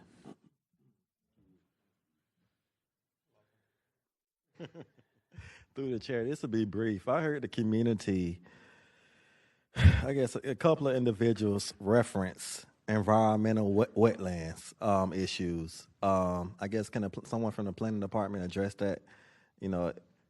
If this, I guess, development was to be approved, our legislation would be approved. Wetlands mitigation. This give me some clarity, give me some insight on what's going on with that. Sure. Through the chair to Councilman Gaffney. So the land use section reviews every rezoning that comes through. One of the things we look at is wetlands. So we found that it appears to be Category 3 wetlands, which is basically, this sounds horrible, but they're not considered valuable wetlands. They don't have a direct impact on a city waterway, that type of thing. So having said that, there will also need to be a wetlands boundary determination from the Water Management District prior to design and development. The Water Management District did issue, when I guess there was a development proposed in 2008, there was a wetlands boundary determination made at that time, and also a permit was provided at that time. Of course, since 2008, that's expired. And also there's already a lot of development around that area. So we also look at that, and it impacts the existing wetland anyhow, because there's subdivisions, scattered all over there. So having said all of that, the Water Management District is the one that permits it. We just, we do an evaluation and kind of look at it in terms of if we should be requiring clustering outside of the wetlands or things of that nature. All right, thank you. That's all for now. All right, Councilmember Arias, you're recognized. All right, thank you, Mr. Chair. Just wanted to clarify a couple of things that I know Ms. Trimmer already clarified, but LDR is literally 2 dwellings per gross acre. If anything's on the urban service area, then it'll be 7 units. Same thing with MDR. You're looking at 3 units per gross acre, 20 units, and if anything, that's in the urban service area. So just want to clarify that, because I heard some comments, but just want to make sure we're on the same page here. All right, now looking at the map, unlike the other ones that we've addressed in the last month or two, this one's a little bit different for me, because while we've definitely have a lot of understanding of the area because of the Chick-fil-A that happened there maybe a year and a half ago, we're very familiar with this area. But as you look at the Publix and you start heading out east, you're going to start seeing that the sizes of the homes and the lot sizes start to increase versus going backwards, right? Which is why I'm having a hard time with this one, and I can't really tell you which way I'm going to vote on, but I'm definitely leaning on the side of caution in this part, because, like I said, as we continue to go east, these lot sizes, there's not really more mixed use. There's not really any 50-foot lots or 40-foot lots.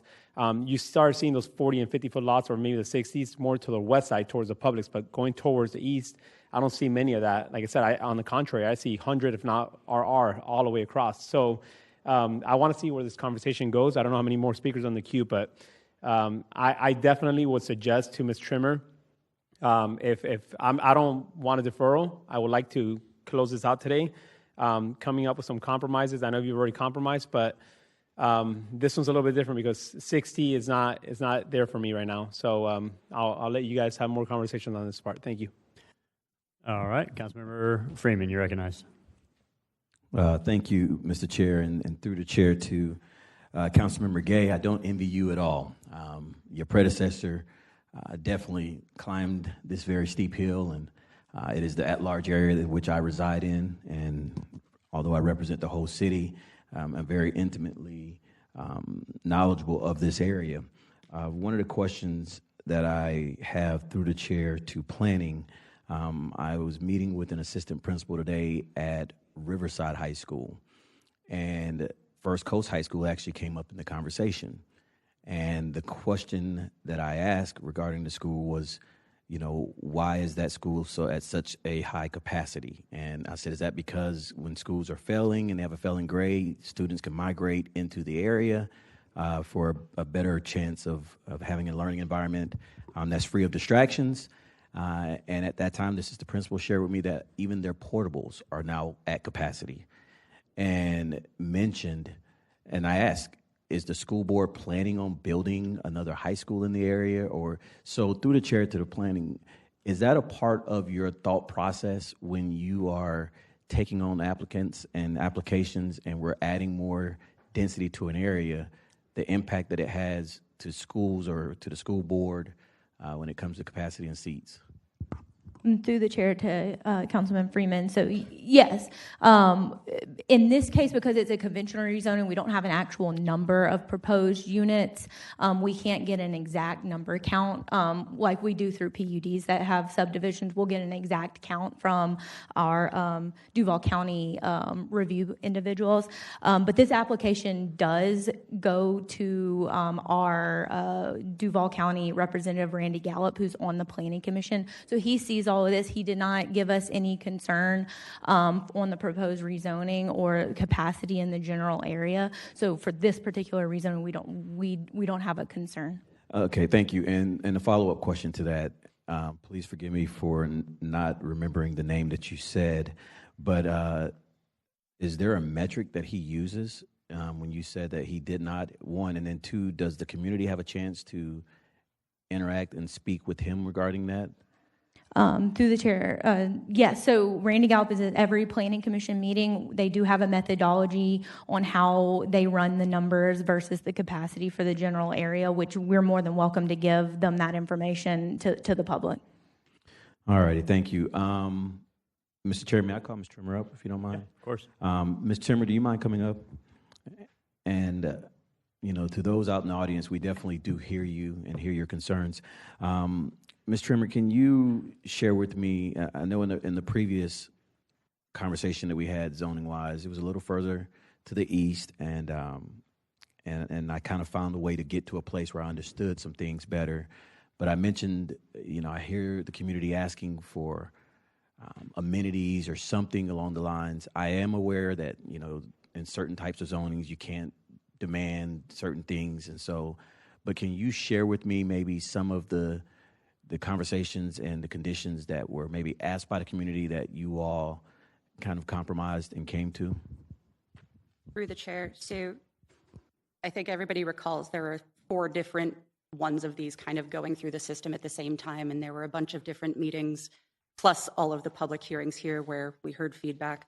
And in particular, in the last one, we heard a lot of feedback about green space and where would the people have for recreation on site within their association and things along that line.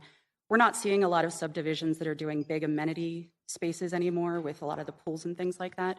But in this one in particular, the site plan that we had shared with the community to show again for information, there are 4 acres of ponds within the center of the site. There's more than 2.5 acres within the site set aside for specific recreation area. And then again, more than 8.5 acres that are set aside for protected green space.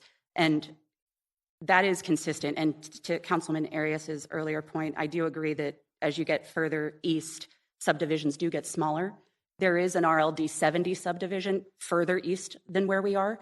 And again, the one that abuts us, that we are right up against, it shows as a PUD, so I understand it's not called out as 60, but that PUD from 2015 is just RLD 60. So, and that one has less open space, green space than what is shown in being proposed here at the density that's proposed here. All right, thank you, Ms. Trimmer. So I'll come back and just kind of share with my colleagues. This one, especially, as Councilmember Aris mentioned about Chick-fil-A, and I was not a member of LUZ during that time, but definitely received my fair share of emails, calls, and meetings in Publix when I'm shopping and other things. This one is definitely offering some challenges. Councilmember Gay, when he mentioned the road, and if you haven't been up there and seen this winding road, there are some challenges that I foresee. But for me, I do want to meet Mr. Gallagher or Gallagher, or however we pronounce the name of the Planning Commission for the school board. Gallup. I do want to meet with Mr. Gallup as an educator. I have some serious concern if there is a loophole in our process that may place kids in their learning environment at greater challenges. And First Coast High School has some challenges. And I'll just leave it at that. Thank you. Okay, next we have Councilman Gay for the second time and Councilman Gaffney for the second time, and he's not here, so do you want to hold your comments, Mr. Gay, or? Thank you, Mr. Chair. I was just going to go last and kind of summarize it. You want to go last? If that's... Yeah, I just had some questions then if you want to wait to hold your comments. So, just took down a bunch of notes here from some of the comments and some of the emails that I got. So, first and foremost, what's up? Okay, yeah, we're good. So first and foremost, I just want to make sure, I heard twice, and I got, an email from Mr. McFeely as well, and there was a few concerns said tonight just with the process, the transparency, and amending this, and not proper notice, and it needing to be re-referred, so on and so forth. So, Mr. Reingold, explain to me where that leaves us tonight, just so we don't get into a situation that either we've never been in before or that we can, be in violation or whatnot. Yes, thank you very much. To the chair, 656.122 of the zoning code states that an application for rezoning of land shall not be allowed to be withdrawn or amended by the applicant at any time after the required fees have been paid to the tax collector. It has been very consistent policy of the City of Jacksonville City Council that by the applicant means that it can't be unilaterally done by the applicant. The LUZ committee can amend an application, but it's the right of this body to do that once the bill has been filed. I had a question from one of the constituents the other day about this issue.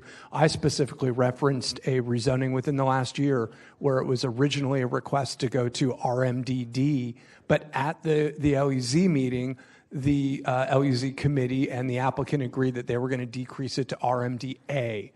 So that was an amendment adopted by the LUZ committee. That was my district.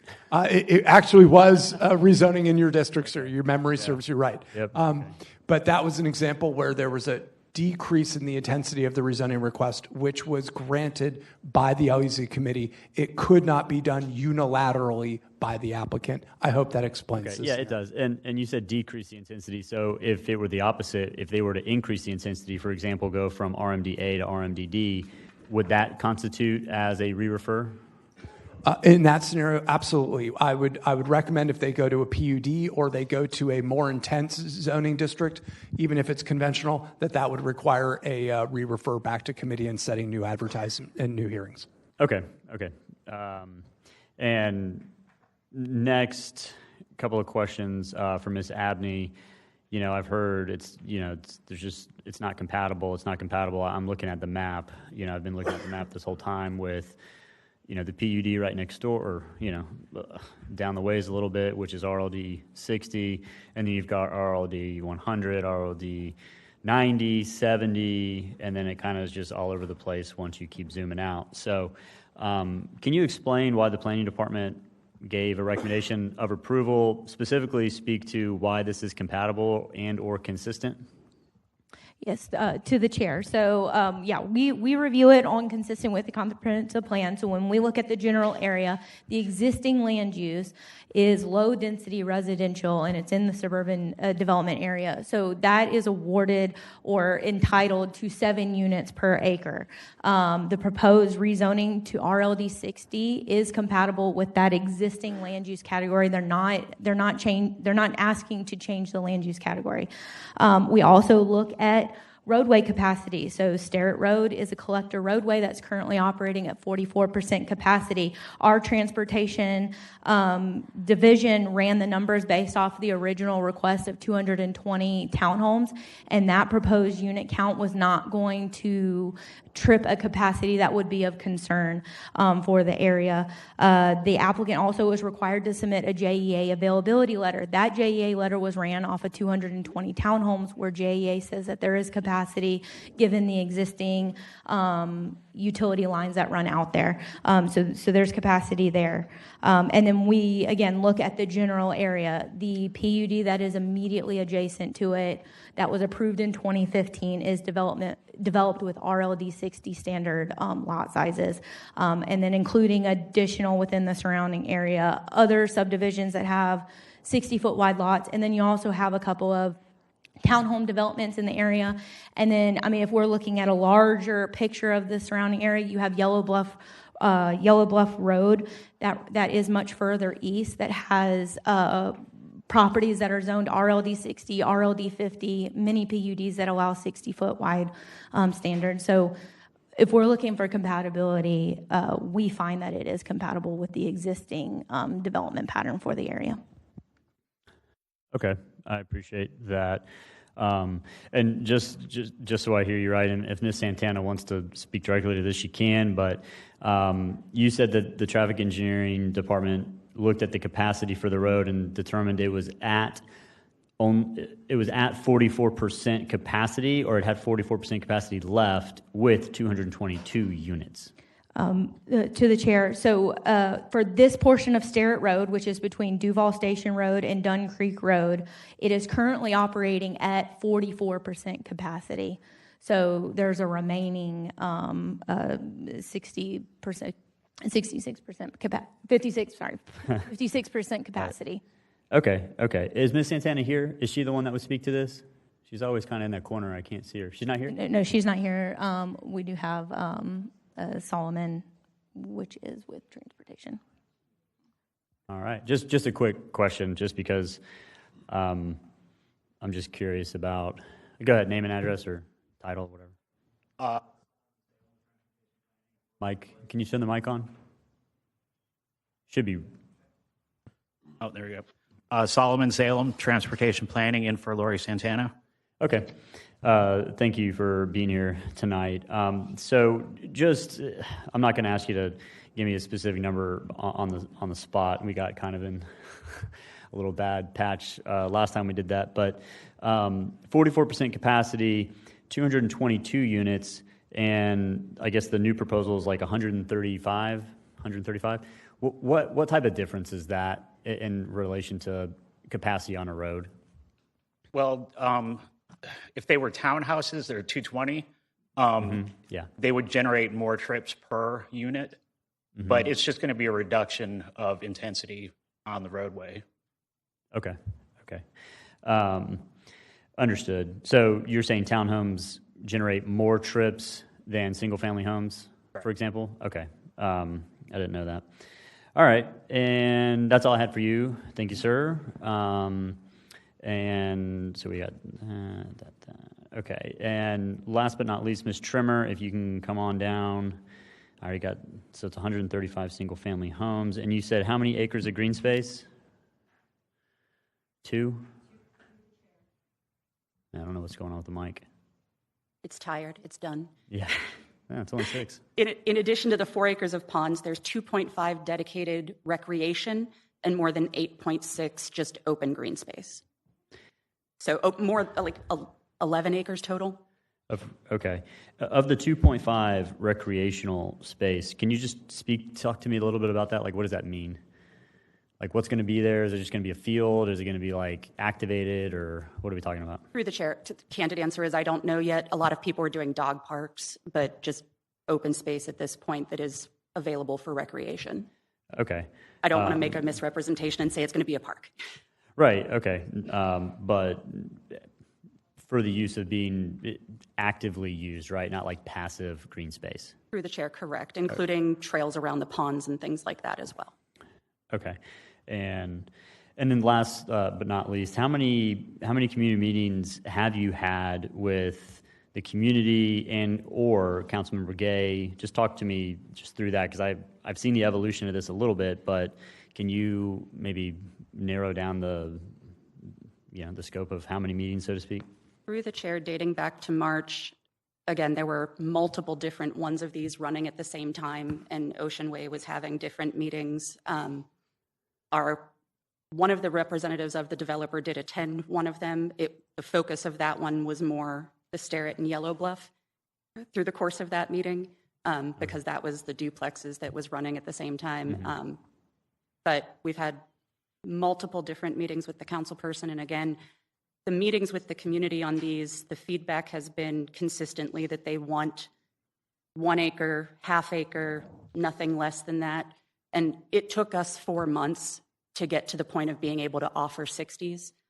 We can't do more than 60s. 60s really are existing in that area immediately adjacent to us. If we can't get through with 60s, there's just not anything else we can do here. Okay, understood. And Councilmember Gay, I mean, you acknowledge that. That's all good. There's been meetings, and that's all happened. We believe you, obviously. We just want to. To the chair, that Ms. Trimmer has met with me, but we haven't had a specific meeting for 215 with the community. Okay, understood. But obviously, the concerns of the community have been communicated through you, I'm assuming, because obviously it's had a few different renditions here. To the chair, we've got out the information as best we can. The only thing that I would say there may be just the disconnect or the not having the ability for the applicant and the community to actually have that discussion on a landing spot for a compromise. So that really hasn't taken place with both of them together. Okay. All right. I appreciate that. And I have no other questions, Ms. Trimmer. Thank you. And Mr. Gay, I know you want to go last, so we're going to go to Councilmember Arias. Thank you, Mr. Chair. I remember this one when it first came up, maybe 4 months ago, and I remember stating how I remember walking in here and listening to this from the green room and saying how this one I just didn't like because of what's happening around that area. And I know that, Ms. Trimmer, we spoke, or you spoke on the dais, on the podium, and you said that there will be some community meetings, and to hear your comments right now is kind of disheartening, because you just said you've been dealing with this for 4 months, and now comes to find out there have been no community meetings. That's just I don't understand that part. I know you've had conversations with Mr. Gay, but why has there not been any community meetings on 0215 on this specific one, not any other ones that he's had? Through the Chair, chair. and then Mr. Gay. You're recognized. Yep. Certainly. Through the chair. So we took our client to Mr. Gay when we very first filed this to get feedback. We had understood that one of the Ocean Way meetings was going to explicitly discuss both of them, and again, had a representative from the developer there. And then after that meeting and all of the public hearings where the feedback has had, the communication has been going through Councilman Gay. We specifically asked if we needed to have another community meeting, and the answer was that based on the feedback and where things were in terms of not wanting something less than a half acre and the fact that we couldn't do more than a half acre, that was not warranted. We did offer. Okay. All right. Well, thank you. All right. Councilmember Freeman, you're recognized. Thank you, Mr. Chair. For me, it sounds and seems as if we're at an impasse here. The community, and this is a scenario that I do not see them as being NIMBYs from everything that I'm hearing. This is not in my backyard. What I'm hearing is can it be A or B, or trying to offer concessions? And that's, for me, as a newbie on this body, that is something different than what I've heard in the past. And before, it's just always been a hard no. We don't want. So I hear a side saying that they would like to try to work through something, but I also understand business and understand that there's got to be a profit margin for a business owner or a developer or whatever term you want to give them.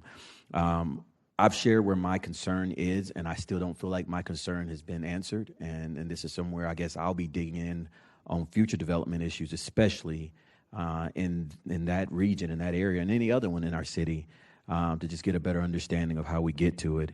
So I just wanted to make sure I put that on the record so you all, for those that are just kind of trying to figure out where I'm at right now, I'm seeing that there's an impasse. I'm seeing that there's been an ask. I'm understanding that ask more than likely cannot be fulfilled because of a business decision. And so that's where I'm landing. That's where I've landed from the discussion. And I just want to kind of put that out there, see if anybody else has anything to add. Okay. All right, Councilman Gaffney Jr., yeah, you're recognized. Mr. Trimmer, through the chair, if you could come up 1 second. So after hearing conversations through the chair through my colleagues, I know you said 60, 60, 60. Is it possible, it's 135 houses, and I'm just throwing this out there up for discussions, you guys could do, the applicant could do, I don't know, 50, 80s, 40, 70s, and 30, 60s. I know I'm putting you on the spot. I know you got to call your applicant.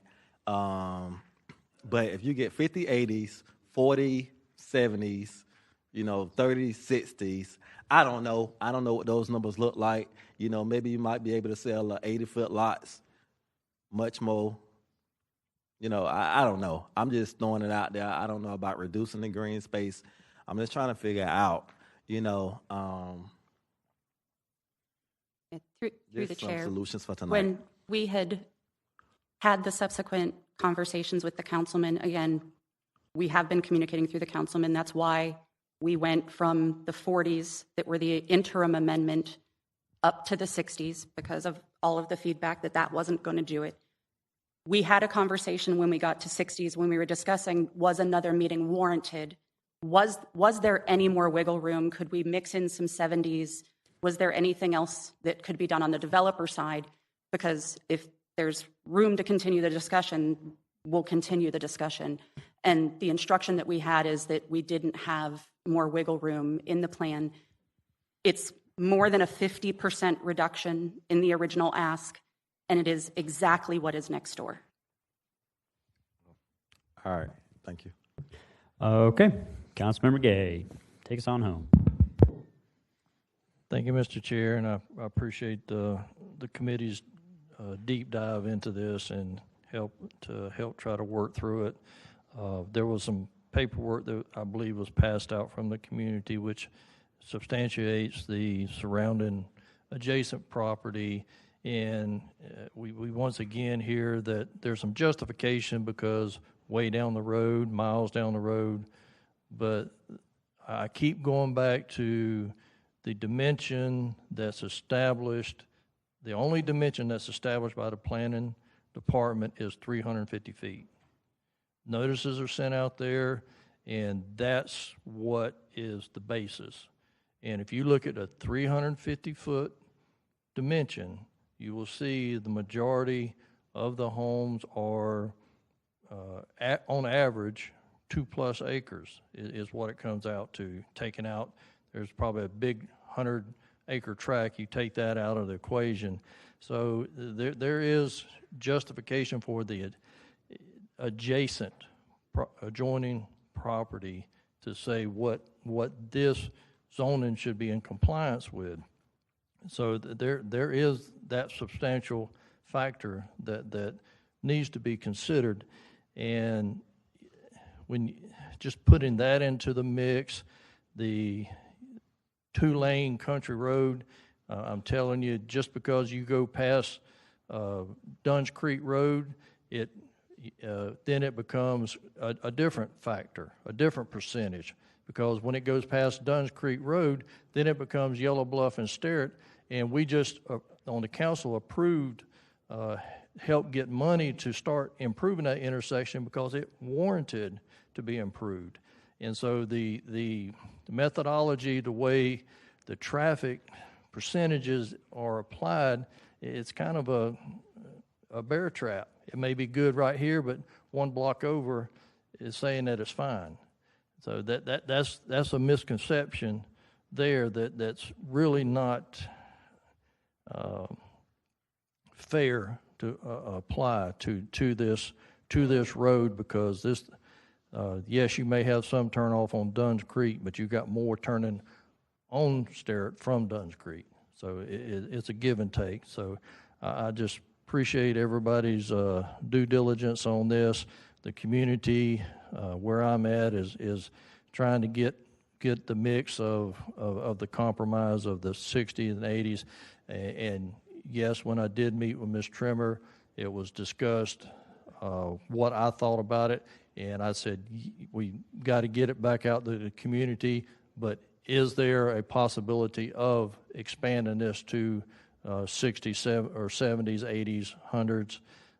And that's where she alluded to that no, they didn't have any more wiggle room. So that's where we are now. And so I just I know where I'm at on my position with that. So I can't support it as the 60s. So just please take that in consideration. Thank you. All right. And before we take a vote on this, Ms. Trimmer, I'll give you one, final question is this worth deferring for us in this committee at all? I don't know if you've been in communication with the owner of the property to see if they can fit any 70s or 80s in there. Give me 2 seconds. Yeah, sure. Okay. Oh, we'll just kind of hang out.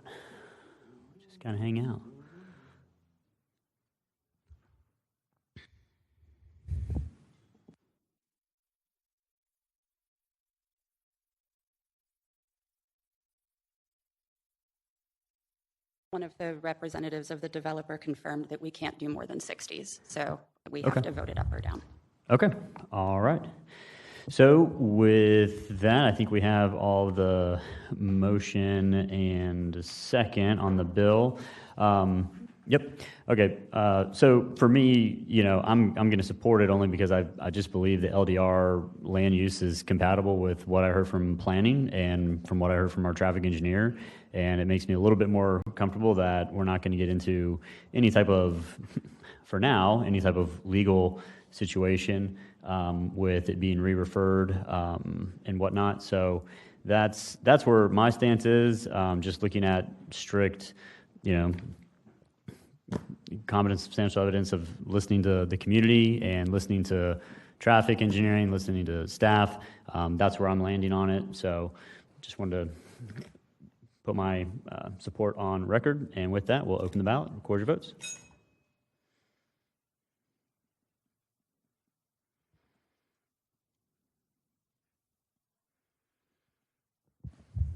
Three yeas, 3 nays. All righty.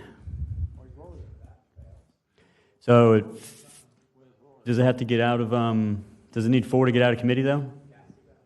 So it's deferred. Councilmember Diamond, paging Councilmember Diamond.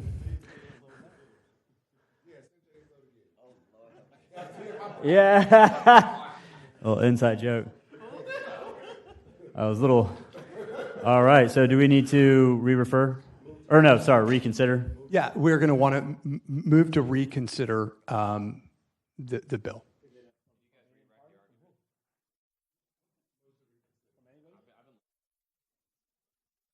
Second. Well, let me ask Mr. Diamond. Well, yeah. Yeah, so the motion on the floor was to move the bill as amended, and second, it failed for a 3-3 vote. Therefore, it can't report out of committee. We now have a 7th member.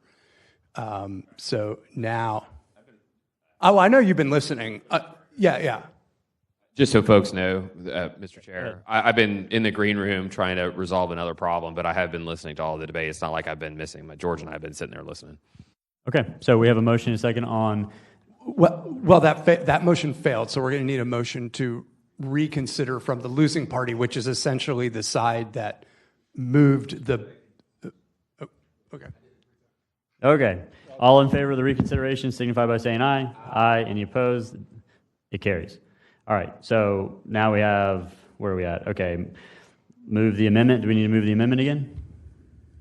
Now we're back to the whole bill wiped out, so we probably want to start with moving the amendment. Okay.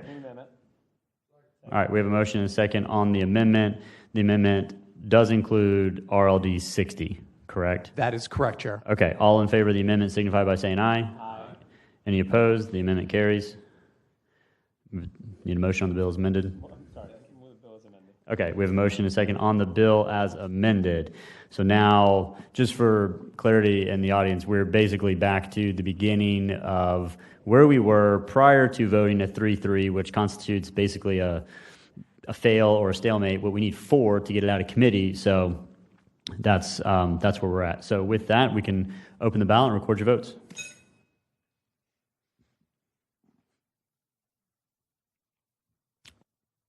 Four yeas, 3 nays. All right. We have 2025-215 is approved. So that takes us to page 5. 2025-487 is deferred. Item number 6, 2025-488 is deferred. Item number 7, 2025-495. Let's open the public hearing and get a staff report. Thank you. Ordinance 2025-495 is for a small-scale land use amendment of 1.9 acres at 860 and 1000 Riverside Avenue and 1049 May Street. The applicant is requesting a land use change from residential professional institutional, RPI, to community general commercial, CGC, in the urban priority development area with a companion PUD rezoning. The subject site is made up of 3 parcels, 2 on the south side of Post Street between May Street and to the west and Riverside Ave to the east, and 1 across the street on the north side of Post. Riverside Avenue and Post Street are both minor arterial roadways, and May Street is a local road. The smaller portion of the subject site on the north side of Post Street is approximately 0.15 of an acre and consists of a small parking lot. The larger portion of the site on the south side of Post Street contains the corner lot tower, which is a commercial office building with the River and Post restaurant occupying the ground floor and rooftop, and an associated parking lot that serves the building. The uses surrounding the site include professional offices, multifamily, churches, schools, parks, the Cummer Museum, the Garden Club of Jacksonville, and of course the St. Johns River to the east. The site is served with centralized water and sewer and mass transit. The site is 1 block east of a commercial node centered around the intersection of Margaret Street, Park Street, and Lomax Street. There is a concentration of professional and commercial businesses in the surrounding area and medium and high density residences close to the site. The proposed amendment is logical given the character of the area and the mix of uses within proximity to the site. For these reasons and others outlined in the staff report, the Planning Department recommends approval. This item was heard at Planning Commission's October 9th meeting. The item was recommended for approval unanimously with a vote of 7-0 with no discussion. Thank you. All right. With that, we will go to our speaker cards. First up, Ms. Cindy Schirmer. Through the chair, first up, do you have more? We have one more, Samantha Series. Are you here? I think she left. She opposes, does not wish to speak, so it's just you. Through the chair, we'll stand by the staff report and just add that I believe you all received a letter of support from Riverside Avondale Preservation after the culmination of many, many months of meetings, not less than 6. with the community to get to a good place. Everybody agreed that they do want the hotel use. That's not allowed in the existing land use category. That is what gave rise to the need for the CGC. Okay, excellent. Thank you so much. We'll close the public hearing and bring it back to committee. We have a motion and a second on the bill. Any discussion? Seeing none, open the ballot, record your vote. 6 yeas, 0 nays. By your action, you've approved 2025-495. Item number 8, 2025-496. Council members, please declare any ex parte communication you have at this time. I know I have one. This is 496. I'll go ahead and do mine. If anyone else has any, let me know. All right. On October 13th at 11:30, I met with Cindy Trimmer, Michael Sittner, and Mr. Mullaney in my office, and we discussed the site plan and community involvement, and the paperwork will be filed with Legislative Services. Councilmember White, you're recognized. Thank you. Last week in my office, I met with Ms. Trimmer and Mr. Sittner, and everything has been filed. Thank you. Okay. With that, we'll go ahead and open the public hearing and get a staff report. Thank you. This is the companion PUD rezoning ordinance 2025-0496, which is seeking to rezone 1.9 acres from a PUD that was approved back in 2017 to a new PUD. The rezoning is being sought to allow for a mixed-use development that will include commercial retail and a hotel. Also will additionally include a parking garage in order to increase the amount of parking on site to accommodate existing parking demands for the surrounding area, and then those parking's demand generated by the new development. The property is located along Riverside Avenue and is developed within an existing office tower that includes a first floor restaurant and a rooftop bar. The site is in the urban transition character area of the Riverside Avondale zoning overlay. However, the site is located outside of the historic district and so would not be required to obtain a certificate of appropriateness for any design elements. Staff has reviewed the request and finds it is consistent with the comp plan and meets the internal and external compatibility factors. As mentioned, it's located near the intersection of Post Street and Riverside Avenue, where Post Street is currently operating at 14% capacity and Riverside Avenue is operating at 55% capacity. The proposed development is located in an area where there's residential, office, commercial, and other mixed-use developments. So we find that it's appropriate for the given for the surrounding area. So because of these reasons and those in the staff report, we forward a recommendation of approval with one condition and a revised written description and site plan that are listed in your agenda. Application was heard by Planning Commission on October 9th. There were no speakers in opposition and little discussion, and the Commission voted unanimously for approval with that same one condition. All right, we have 2 speaker cards, and the other speaker who is no longer here, Ms. Samantha Series, is in opposition and does not wish to speak. So get that one filed, and then we will go to Ms. Trimmer. Thank you so much. Cindy Trimmer, 1 Independent Drive, Suite 1200 on behalf of the applicant. I am here this evening representing Corner Lot Development, which bought the building at 1000 Riverside Avenue. They took that building from about a 40% occupancy to almost 100% occupancy. And at the time that we did the original entitlement for that building for River and Post, there was a lot of conversation with RAP about kind of these huge surface parking lots and what was the future of them. And at the time, the owners didn't have a plan for development of those sites. So we built some kind of loose parameters into that PUD about what future development could look like. We had not at that time contemplated that it could be a hotel. So when we had the proposal for the hotel, we took that back to the community. The corner lot owners have the hotels in Brooklyn and a close association with the other. Those hotels in Brooklyn are outperforming the projections for average daily rates and for occupancy, and there truly is need for additional hotel in the area. When we had the community meetings and spoke with them, there was a lot of positive reception to the concept of a hotel. We had a community meeting where they asked everybody to raise their hands. Everybody hated the architecture, but everybody loved the concept of a hotel.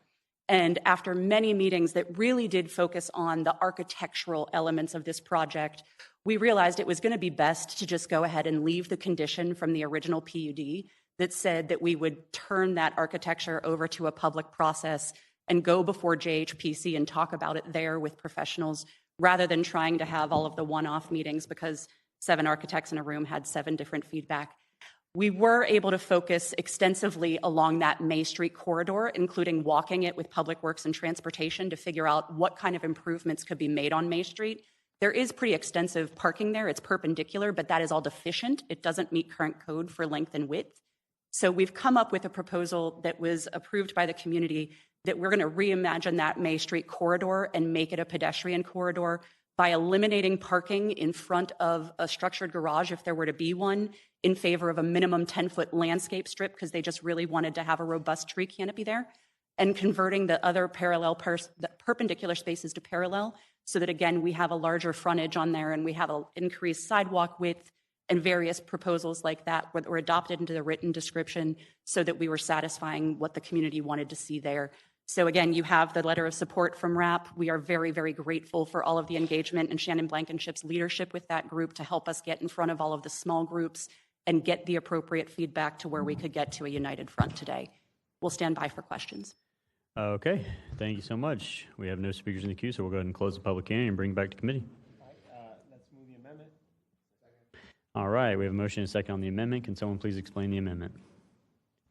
Absolutely. So the amendment will do a couple different things. The amendment will attach a revised Exhibit 3 written description dated September 26, 2025, and also attach a revised Exhibit 4 revised site plan dated September 18, 2025. Additionally, it will adopt one condition, which is that a traffic study shall be undertaken by the developer upon PUD verification. The methodology of the study shall be determined by the developer's traffic engineer, the chief of transportation planning or their designee, and the chief of traffic engineering or their designee. And with that, I turn it back over to the chair, but would love to hear from Ms. Trimmer to see if she's okay with the condition. Through the chair, I don't think my firm wants to debate any more traffic conditions this evening. Understood. All right. So with that, we have no speakers in the queue. So you good? Okay. All in favor of the amendment with the condition signify by saying aye. Any opposed? The amendment carries. Move the bill as amended with a condition. We have a motion and a second on the bill as amended with the condition. No one in the queue. Open the ballot. Record your vote. 5 yeas, 0 nays. By your action, you have approved 2025-496. With that, we are going on now to item number 9, 2025-515. Open the public hearing. Let's get a staff report. No staff report. We're going to open the public hearing. Do we have any cards? Yes, we have a lot. Okay. Mr. Reingold, if you can go ahead and set us in the right posture for this, only because I know this one has gone back and forth, back and forth, back and forth. So my understanding is that public hearing tonight is, I don't want to say not necessary, but we're not hearing this bill tonight. It has to go all the way back through so we get the new paperwork. But we'll gladly hear what we can. So. Through the chair to the audience, just exactly as the chair said, please be aware that there is a public hearing tonight on this item, but that the motion that you will hear most likely is that there will be a substitute bill. At previous meetings, there had been a request from the audience that this turn into a PUD. That is exactly what this committee is going to do as part of this process. And then we will eventually have public hearings scheduled on that PUD. So with that, I turn it back over to the chair. Okay, and a quick question, Mr. Reingold. So tonight is the public hearing strictly for speaking to the change to a PUD? Because there's really nothing else that we can hear evidence on. To the chair, you're absolutely right. It's a little bit awkward. We do have a public hearing on the RLD 60 request.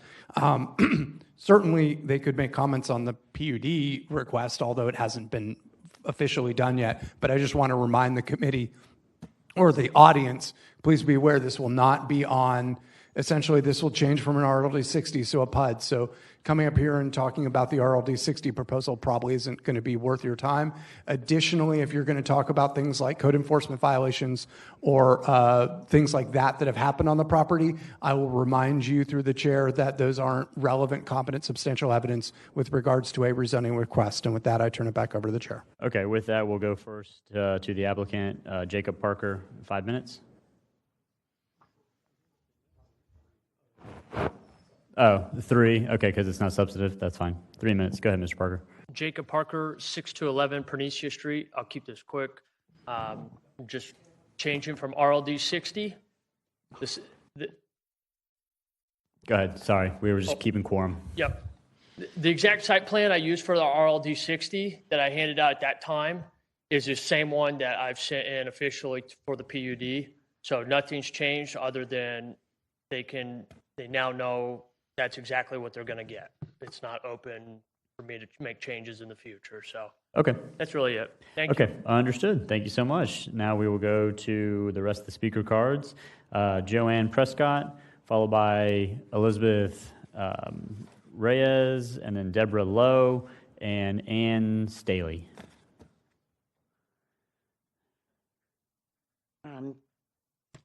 Good evening. My name is Joanne Prescott, and my address is on file. So I guess I'm a little bit confused because I know it was RLD 60, and then it was PUD, and now I guess you guys have decided that we're all okay with it going back to a PUD. I mean, that was something that was brought up to one person as we all sat out here. And it was sort of like she was put on the spot, and now she's supposed to answer for our whole neighborhood. And Mr. Parker just got to go, sure, I'll just change it. I'll tell you, nothing's changed for us. Because last week, and I know we're not supposed to bring this up, Mr. Parker decided to burn trees on his property because he has yet to comply with anything. So the fact that you guys are just willing to just go, oh, it's here or there with what you guys are going to rezone doesn't sit well with any of us. He's ripped down trees, he's destroyed, and I know this is irrelevant, but not to us. It's not irrelevant. Well, ma'am, I'm sorry, but we're not saying it's unimportant. We're not saying that it didn't happen or shouldn't have happened. Well, we want no rezoning. That's what I want. Okay, all right. Because that's a fair comment. Okay, because in 1967, our neighborhood was RR acre. And then when Jacksonville absorbed us into, I guess we all became city, they changed it. We didn't change it. There's nothing in our neighborhood that is RLD 60, not one property. And now from what we hear from every board and everything is that's the standard for Jacksonville, not the standard for our neighborhood. We're at 100-foot lots or more. So the fact that he wants to rezone it and go to 60-foot, I don't agree with it. Totally disappointed. Thank you so much. All right, next we have Elizabeth Reyes.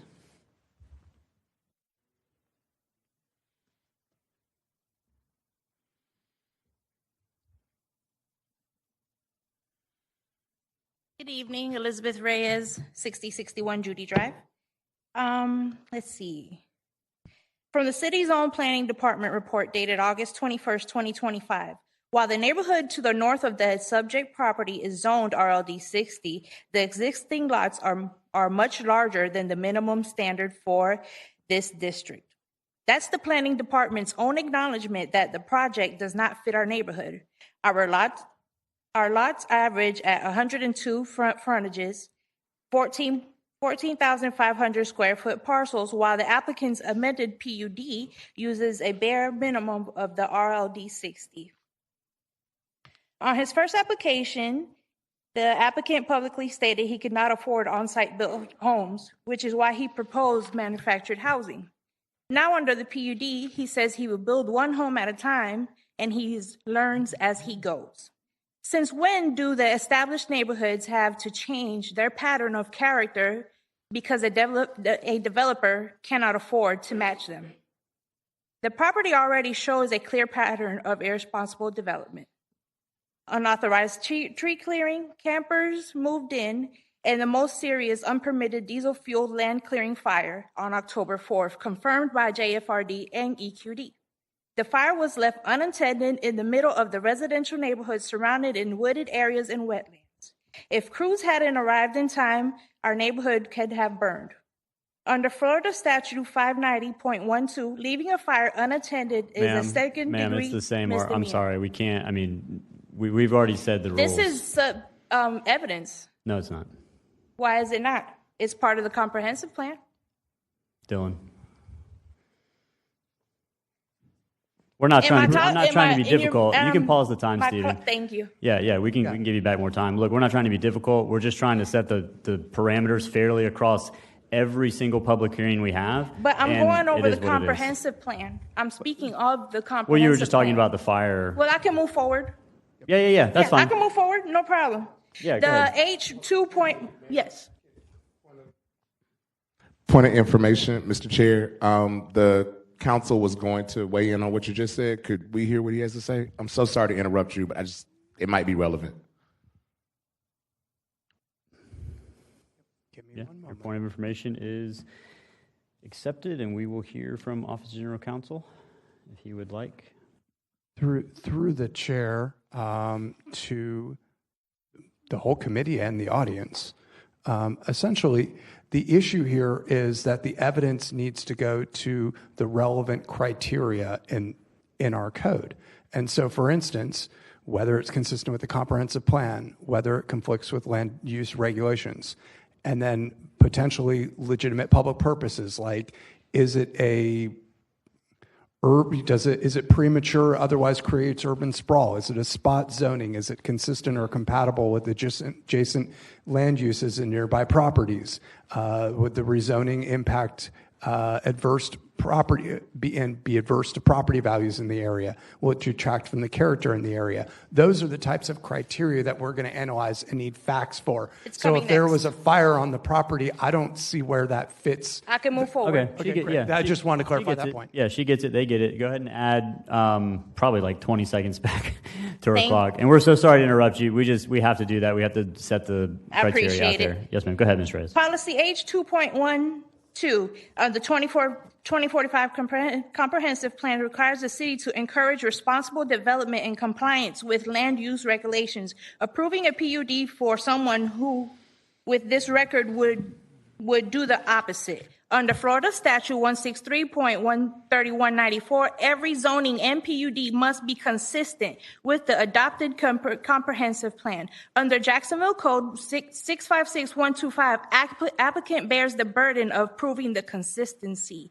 Under 656341, the council must impose binding conditions, protect public safety, and prevent adverse actions, not reward violations and new entitlements. Even if the application has been amended to a PUD built on RLD 60 lot requirements, the 2045 comprehensive plans by lot size, scale, and character and environmental context, not by zoning labels or minimums. Conditions written around the minimum standards to protect our neighborhood they simply lock in smaller, denser patterns and violates policies FLU 1.31, 1.3.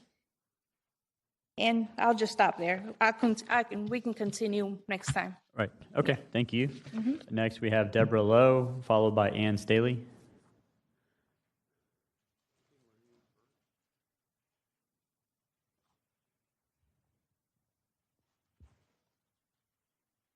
Good evening, City Council members. I'm here to express my concerns on the property rezoning. Oh, name and address, ma'am. Excuse me, 5944 Joy Drive South. I live right beside his property. Okay, thank you. At 6211 Pernicia Street, and I oppose. I'm not going to bother you with everything that we thought was pertinent, but I will say that he makes me very nervous with his recklessness and about what will happen behind my house if his zoning request gets approved. I have no confidence in his ability to manage the land and the project he is proposing to develop. He is not a contractor or a developer. Please take this into consideration when approving or denying his change to zoning. Thank you. Okay, next we have Ann Staley.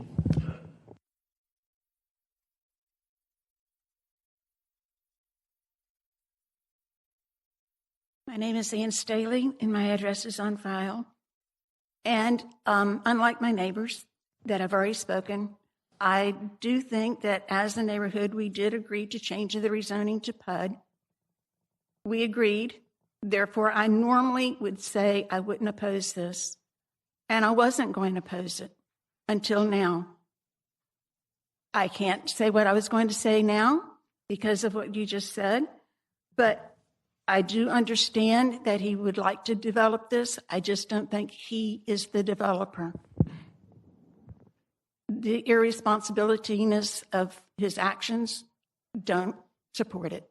And I hope that you oppose it. Thank you.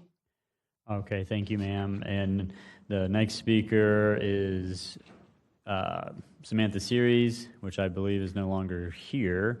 And she has marked that she is in opposition. So with that, we're going to close the public hearing and bring it back to committee on the substitute and re-refer. All right, we have a motion, a second on the substitute. All in favor of the substitute signify by saying aye. Any, is that all right? Any opposed? The substitute carries.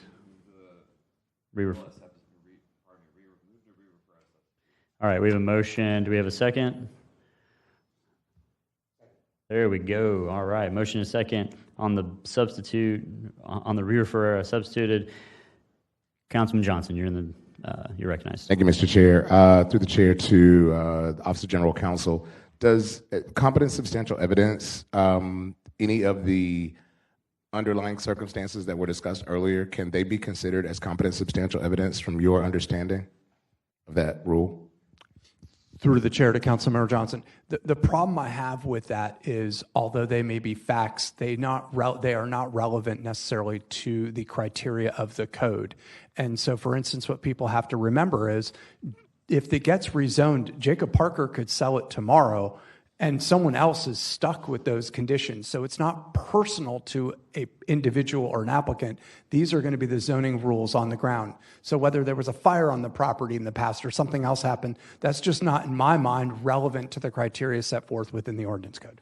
Thank you. Through the chair, I know you said in your mind, but if there are violations of the code, because I talked to the fire chief and the parts of the fire department, and what we were understanding is that since there were violations of the code itself, while it wasn't the zoning code, there were still violations of the ordinance code, because initially there had been several violations with the fact that there were trees that were cut down on the property that were not permitted, and then that came back. So that was issue number one. But then said trees were then, like a trench was dug underneath with fuel and hay, and that became an issue as well. So in talking to them, they were under the impression that there were several violations over and over again, which should kind of weigh on it. And that's the question I am still a little bit unsure about. And thank you, Mr. Chair, for letting me get some clarification here. Yeah, and thank you, through the chair, back to Councilmember Johnson. The problem I have is, again, these things run with the land as opposed to being personal in nature to someone who commits a violation. So I just have a difficult time saying, because you caused a fire on this property, that would be evidence of some aspect of the criteria in the zoning code. Look, those may be evidence of violations on the property, and he needs to solve those. I mean, he may have code enforcement violations. He may have other things he needs to resolve. I question the validity of applying that to a rezoning that is something that runs with the land. All right, let's go ahead and open the ballot and record your vote.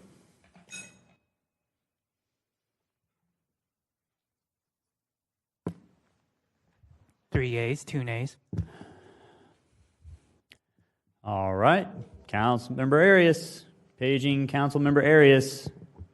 How do we have? And Gaffney, come on, guys. I'm sorry, but it's a simple meeting. Move to reconsider. Let's go. Move to reconsider. Second. All right, we have a motion and a second to reconsider. All in favor say aye. Aye. Any opposed? It passes. All right. We have a motion and a second on the substitute. All in favor of the substitute signify by saying aye. Aye. Any opposed? Substitute carries. All right, we have a motion and a second to re-refer a substituted. We have a second? Okay. No discussion. Open the ballot. Record your vote.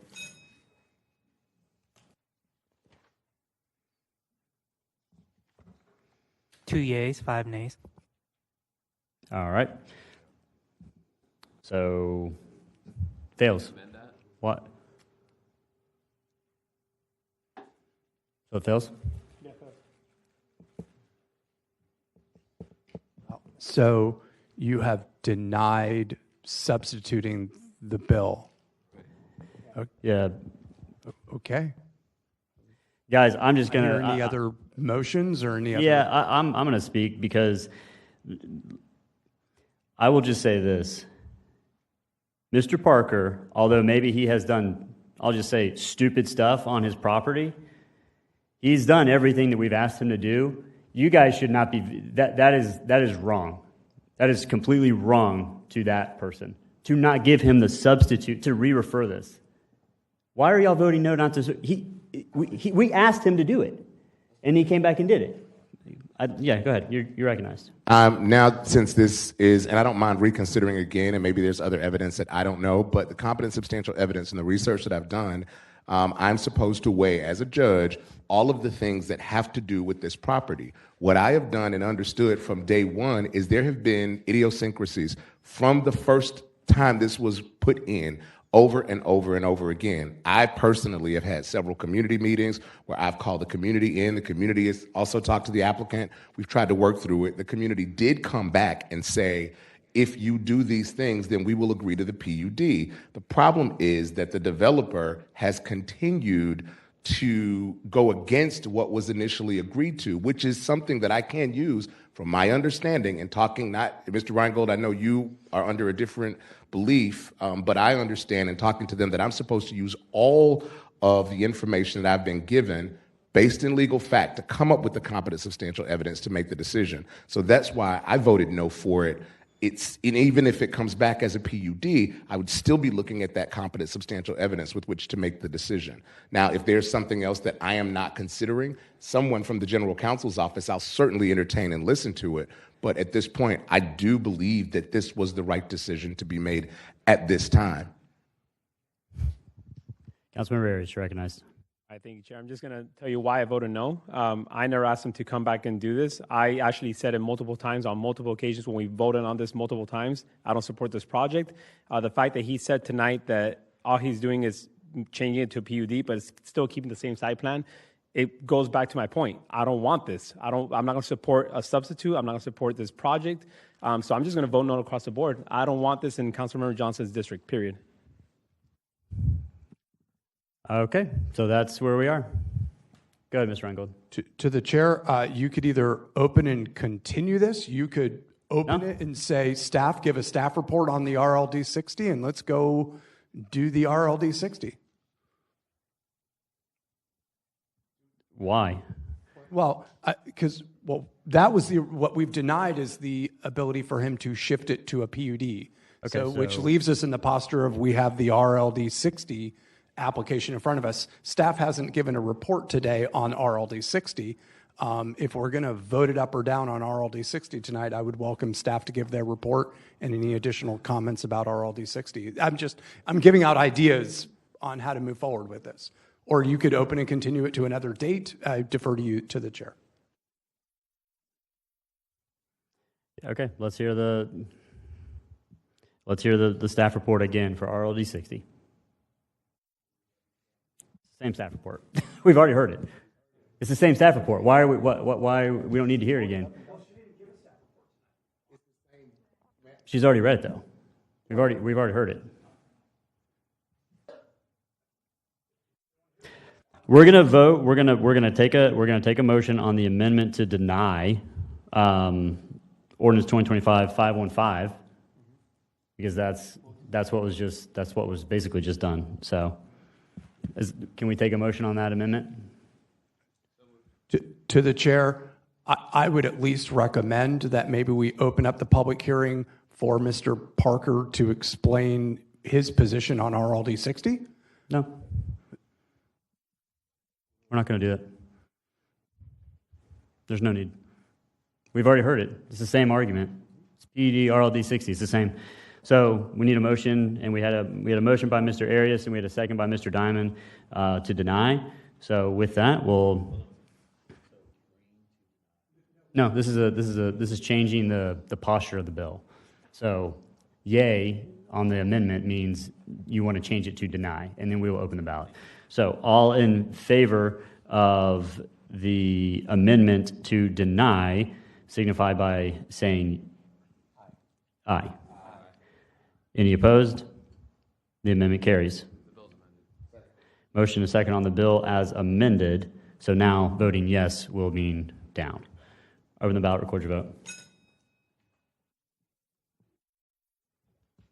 7 yeas, 0 nays. By your action, you have denied 2025-515. Item number 10, 2025-516. Council members, please declare any ex parte communication you have at this time. Councilmember Clark Murray. Thank you, Chair. So if you recall, the applicant for this particular bill, he, back in the summer of this year, he came and I think he had the expectation that it was going to be voted upon and approved that particular day. As you can see, he's not here. And I This is did have ex parte? We're on ex parte right now. Okay, no, it's no, the bill. Okay. Seeing we have no ex parte, let's open the public hearing and get a staff report. Thank you. This is application for conventional rezoning ordinance 2025-0516, which is located at 5868 Lenox Avenue. It's seeking to rezone 0.76 acres of land from commercial office to CCG 1. The property is located within the CGC land use category and within the suburban development area of the comprehensive plan. The request is being sought to allow for a proposed assisted living facility, which would be an allowed use in CCG 1, but is not allowed under the current existing zoning district of commercial office. This area surrounding the site along Lenox Avenue, which is a 4-lane collector roadway, is a mix of zoning districts, which includes CCG 2 to the east. To the north is industrial zone properties, IL, and an industrial business park. And then further to the west is RMDD zoning district. Staff finds that the proposed district is consistent and compatible with the surrounding uses and existing zoning districts within the area. Also is allowed within the CGC existing land use category. So because of these reasons and those in the staff report, we forward a recommendation of approval. Application was heard by Planning Commission on October 9th, where there were no speakers in opposition and little discussion, and the Planning Commission voted unanimously for approval. All right.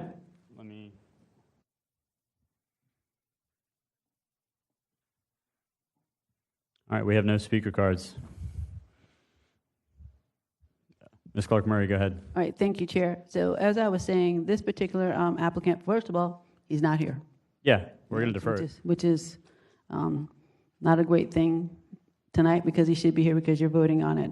The other thing is that with this particular, what he wants to do with the property is just, I'm going to say it's inappropriate. If you look at one of the exhibits and the location, he wants to have an adult assisted living facility where there are 2 large bodies of water. And I know it's not codified anywhere, but let's think about what we've heard in the news time and time again, that those who have mental challenges, those who have Alzheimer's, they wander off and they wind up in some body of water, and you've got 2 bodies of water there. So I think having an assisted living facility in that particular location is an ill-conceived idea. Now, when I talked with the applicant, he told me that, well, he kind of, in a sense, threatened to say, well, I could put a liquor store there. Well, maybe you could. Maybe that's a better fit as opposed to putting an assisted living facility there. Our code doesn't give us much guidance on assisted adult living facilities. It doesn't talk about the number that he can have, like a maximum, a minimum, like it does daycare facilities, which is what I thought he was looking to do, was an adult daycare facility, because there are much more restrictions and more requirements as opposed to an adult group facility, living home. So I'm asking that you deny this. First of all, he didn't give us the honor of his presence tonight to try to shepherd this through. I'm assuming that he did attend the Planning Commission meeting, which I guess is a great thing. But the other thing is that he did go to the Southwest CPAC meeting, and they asked him how many people will be in this particular area or in the home. He couldn't give them a number, and so as you can see, according to the summary in your agenda, that they didn't change their minds. They still want it to be denied. So I'm asking the same, that this committee does not approve this particular bill for the reasons that I stated earlier. In addition to just, once again, it's an ill-conceived idea in this particular area, and I know it's not spot zoning, which is what I thought it was initially, because there is some CCG 1 to the west of the photo. But once again, I think it's going to be, and the facility, I hope he plans to do a lot of renovating to it because it's in horrible condition according to the photos. However, he cannot change the location of the property, which is smack dab in the middle of two large water bodies, which has presented a danger to adults who are mentally challenged once again and suffering from Alzheimer's. And once again, time and time again, we've heard in the news where they've gone missing, wandered off, and they wound up in one of those, a body of water. Yeah. Okay. All right, thank you, Chair. All right, so I just have a quick question. So we've had, and this is to Mr. Reingold or the Planning Department, we've had public hearings on 9/3, 9/16, 10/7, 10/21, which is today, 10/21. Has he been at any of the public hearings? To the chair. Yes, he was here initially back in, it was either the first one in July or in August, and that's when he and I talked in the green room, and I told him, I said, you need to meet with the Southwest CPAC, and he did attend. So he has been at least once. He was under the impression that during that meeting it was going to be voted upon, and when you let him know that, hey, no, you've got several meetings to come before it's voted upon. Okay, so Mr. Reingold, 9/3, 9/16, 10/7, and today, do we have any record, or Planning Department, do we have any record of him being at any of the actual LUZ public hearings? To the chair. So I know he attended the city council meeting on August 26th. He was in attendance. The reason it's been deferred from LUZ is because he did not attend the planning commission meetings. From my understanding of conversations with him, his job requires him to be away, so he's had some hard times getting to the planning commission meetings to be in attendance. I thought he would be here tonight, but we can make sure he's here for the next one, or make sure he understands he has to be here in person. Yeah, okay. I mean, I think we've given him more than enough opportunity, so I'll just hear from the rest of the committee. Councilmember Johnson, you're recognized. Thank you, Mr. Chair. Through the chair to planning. I know that they said that it was, and obviously it was approved by the planning department, but it seems as though it's spot zoning to me. I'm missing something here. It seems kind of spottish. Is that not the case from what you see in your interpretation? Through the chair to Councilman Johnson, no, we would not consider this spot rezoning. The existing land use category is CGC, so going from commercial office, which is just a lower intense commercial category, to CCG1, still allowed within that existing land use category. Property immediately to the east is CCG2, which is the most intense commercial category. So this would be a natural transition as you go west along Lenox Avenue. And then, I mean, in this general area, even further further west, you have another shopping center that's zoned CCG2, and then to the north is all industrial land. So we would not consider this a spot rezoning. I looked also at the report that you did. Were there any kind? I didn't see this, but I'm just not sure. Were there any other kind of studies done, noise or traffic or water, stormwater, any of those studies?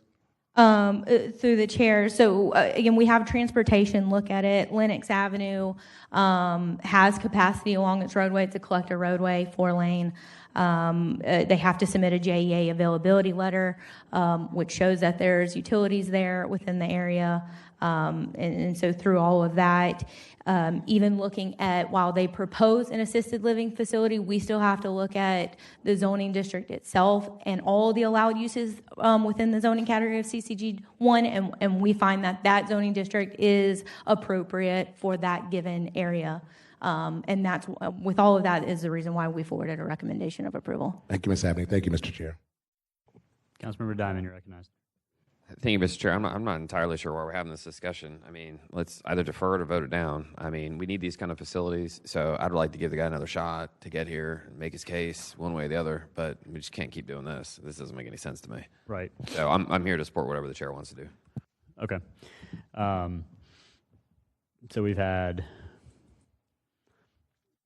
I'm going to okay, yeah, Ms. Clark-Murray, I'll defer to you. I mean, I don't really get I feel like we've given him a lot of opportunities to show up, and he's repeatedly not showed up, and it said he's got another job that, you know, is kind of keeping him from this, so I just don't know how important it is to him or not.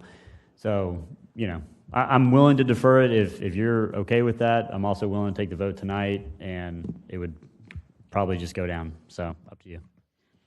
To the chair. So just once again, I hardly ever bring up myself. Clark Murray has 2 jobs. Clark Murray has a real job dealing with students who are suffering with autism during the day. And I tell you, I'm there for about 9 hours during the day, so I will not take excuses from other folks. I just can't. You know why I'm here? Because it's important to me. If it was important to him, he would be here. And so to the chair, I just don't see another deferral. He's had plenty of opportunities. I've spoken with him. He's gone to the CPAC. Okay. He has to keep up with the legislation just like the rest of us. So I am asking that you vote on this tonight. Thank you. Councilmember White, you're recognized. Make a motion to deny. All right.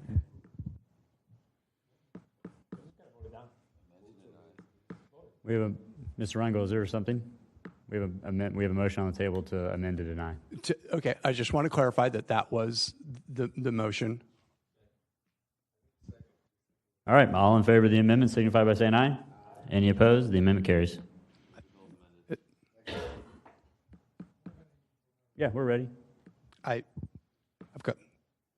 Is there a problem? Well, I'm just trying to understand. We've had an open public hearing. We'll say the public hearing is closed. We've had a staff report of approval. We've got. I'm just trying to understand what would you. Any thoughts on what you'd like me to include in the amendment that I draft in terms of things you would like me to include? Does any of the burden of proof fall on the applicant? Once the applicant has met the initial burden of demonstrating that it is consistent with the comprehensive plan, furthers the goals and objectives of the comprehensive plan, and it's not in conflict, the burden shifts to the entity to demonstrate why it doesn't meet one of the public purposes, such as its spot zoning, it's inconsistent and incompatible with the adjacent or proposed land uses, it contributes to an urban sprawl pattern of development, those types of things. So are you saying he demonstrated that already because he submitted an application? Well, you've got a planning department recommendation of approval. Yeah, no, I'm not talking about the planning department. I'm saying how has he, the applicant, supplied?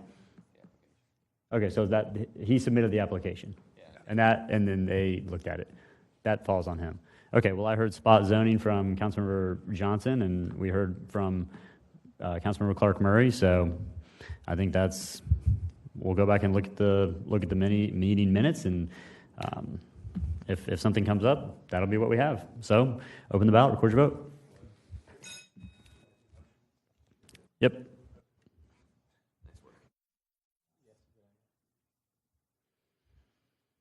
Seven yeas, 0 nays. By your action, you have denied 2025-516.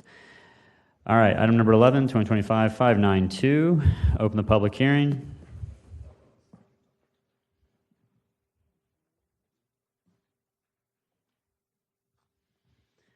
And yeah, do we need a staff report? Do we have a staff report on this? Yeah, on the open continues. Okay, 592 says PD approve. Right? That's what I see. PC deny. That's what I see. Sorry, are you on 2025-592? Yes, sir. Yep, so it's just marked as open and continue tonight, so there's no action.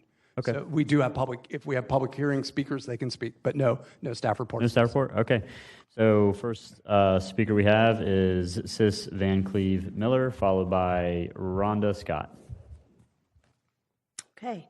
Hi, my name is Mary Agnes Van Cleve. I go by Sis.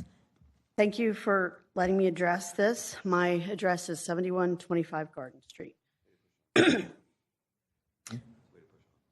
I work at the North Florida School of Special Education, teaching therapeutic horseback riding to challenged children. When my husband was diagnosed with an aggressive form of cancer, we bought the property at 7126 Garden Street for me to retire there with 3 of my therapy horses. A previous owner had 3 horses living on the property, according to her, without an issue. I put a carport up for shelter, and one of my neighbors complained to the city. I asked where Mr. Scott would like the shelter to be, and he said in the middle of my pasture, which I paid to move the shelter promptly. I'm now seeking to change my property from commercial residential to allowing up to 3 horses. In the wild, horses need 1.5 acres to feed on. As I feed my horses twice a day, they do not need that much food to live at 7126 Garden Street. Every neighbor that I asked about having the horses at 7126 Garden Street has written letters in support of my land use, zoning, rezoning, and variation requests. In August, the Planning Department's recommendation was to accept all 3 applications. In September, the Planning Commission recommended all 3 be denied, but said that I should meet with Stephen of the University of Florida Small Farms representative for our city, and to have him evaluate the property for the 3 horses. Stephen came out to my property and met the horses and felt that the land was workable, but he wanted to have me meet with Kelly from the state of Florida Small Farms Best Management Practices. I met with her and am now a member of the state of Florida Small Farms Best Management Practices. Therefore, I hope the Planning Commission can now support my 3 applications. It has also been recommended that I meet with the area councilman, Councilman Reggie Gaffney. I would like to thank Councilman Reggie Gaffney and his assistant Roshonda Jackson for meeting with me in their office and then coming out to the property at 7126 Garden Street. I look forward to the vote in November, and I'm available for any questions. All right, thank you. Next, we have Rhonda Scott.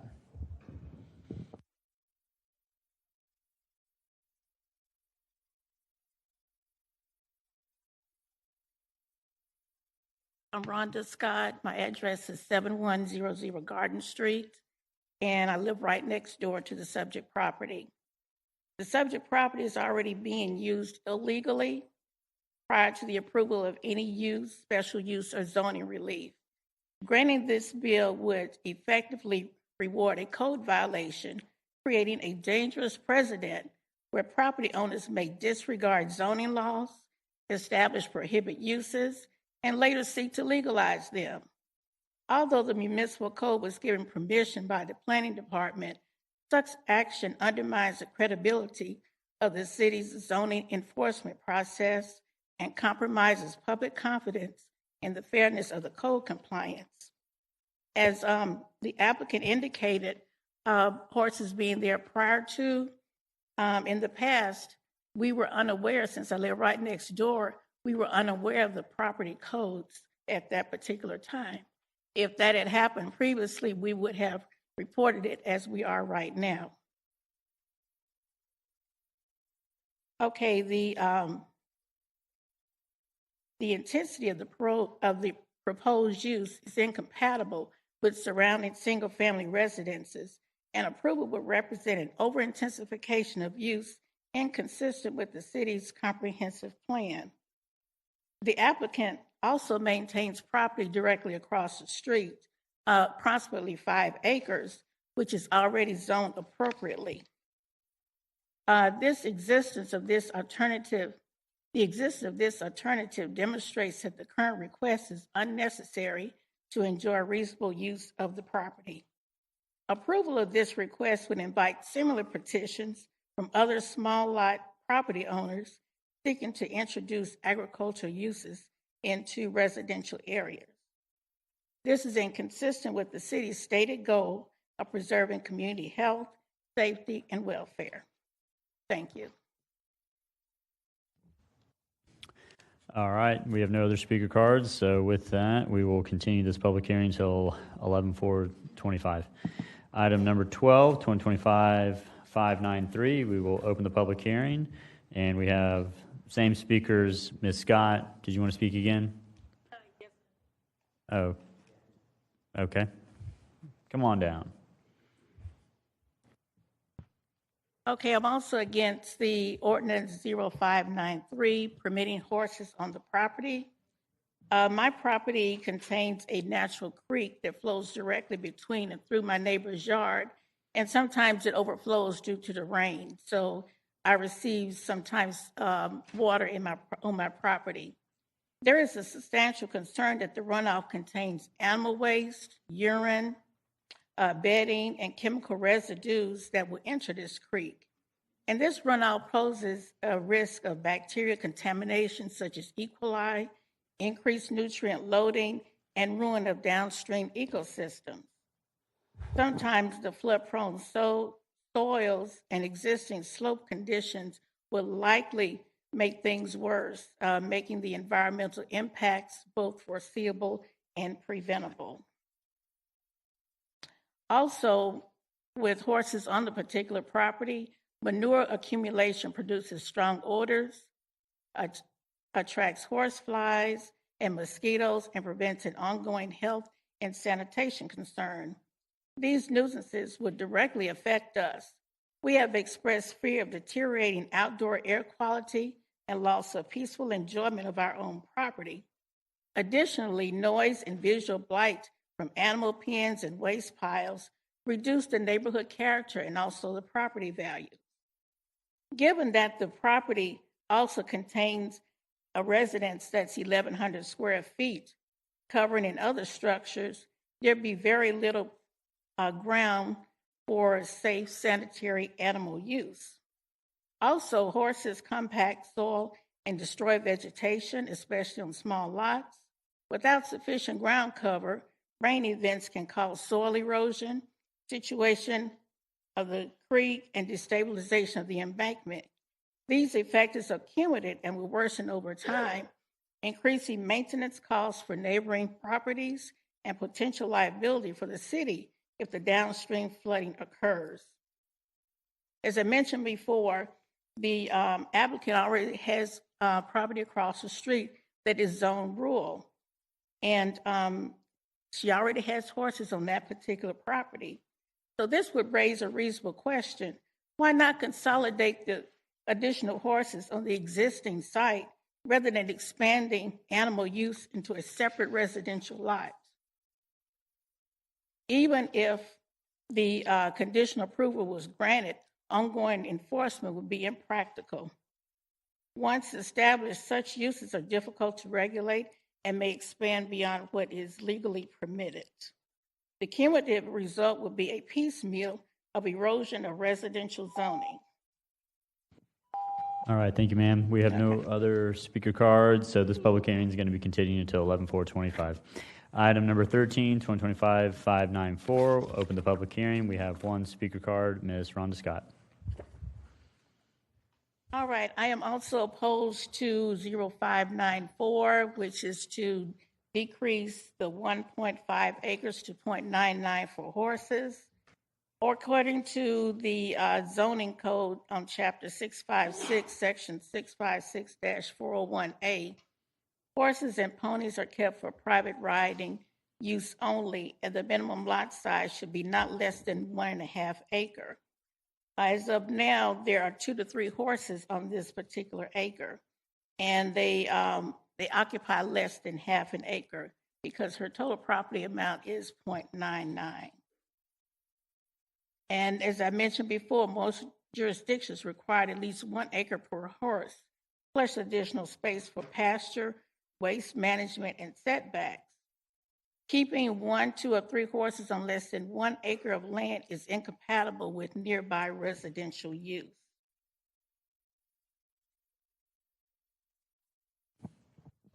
And also the city's code enforcement officers have limited capacity to monitor manure removal schedules, fly control, or chemical storage on small private lots.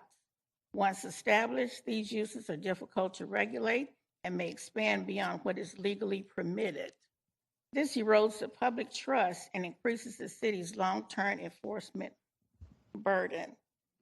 So as I mentioned on the impacts to the land, we should deny these bills that we were just mentioned, the ongoing code violation and precedent for noncompliance, environmental stormwater and contamination risk, adverse public nuisance impacts, and incompatibility with the comprehensive plan's residential intent.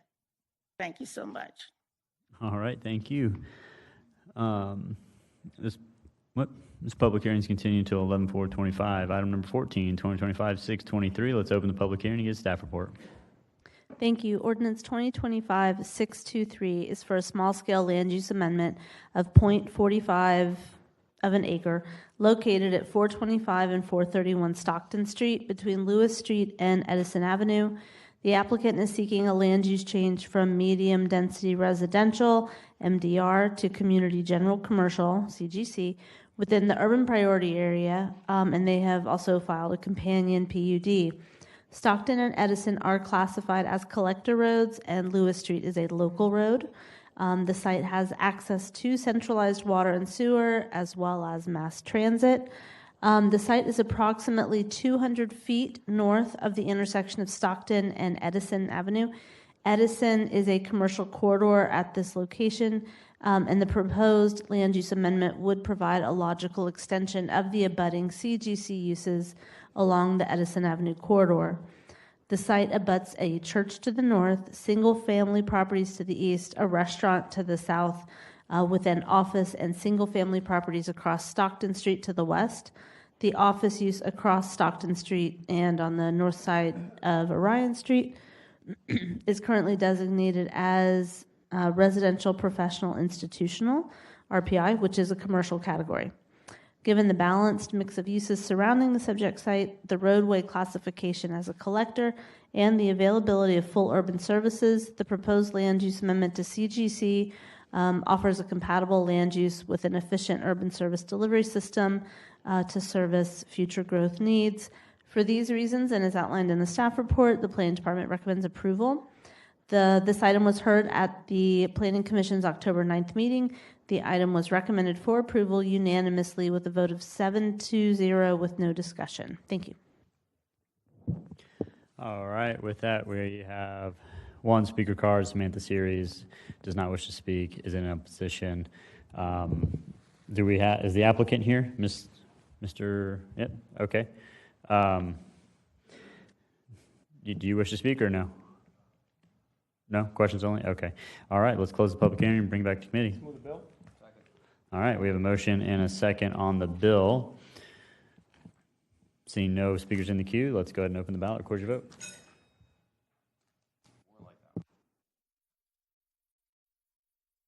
Sixty-eight, 0 nays. By your action, you've approved 2025-623. Item number 15, 2025-624. Council members, please declare any ex parte communication you have at this time. Seeing none, let's open the public hearing and get a staff report. Thank you. This is the companion PUD rezoning 2025-0624, which is seeking to rezone 0.45 acres from RMDA to a PUD to allow for a maximum of 6,500 square feet of commercial flex warehousing type development.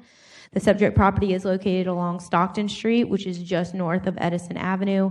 Both Stockton and Edison are classified as collector roadways.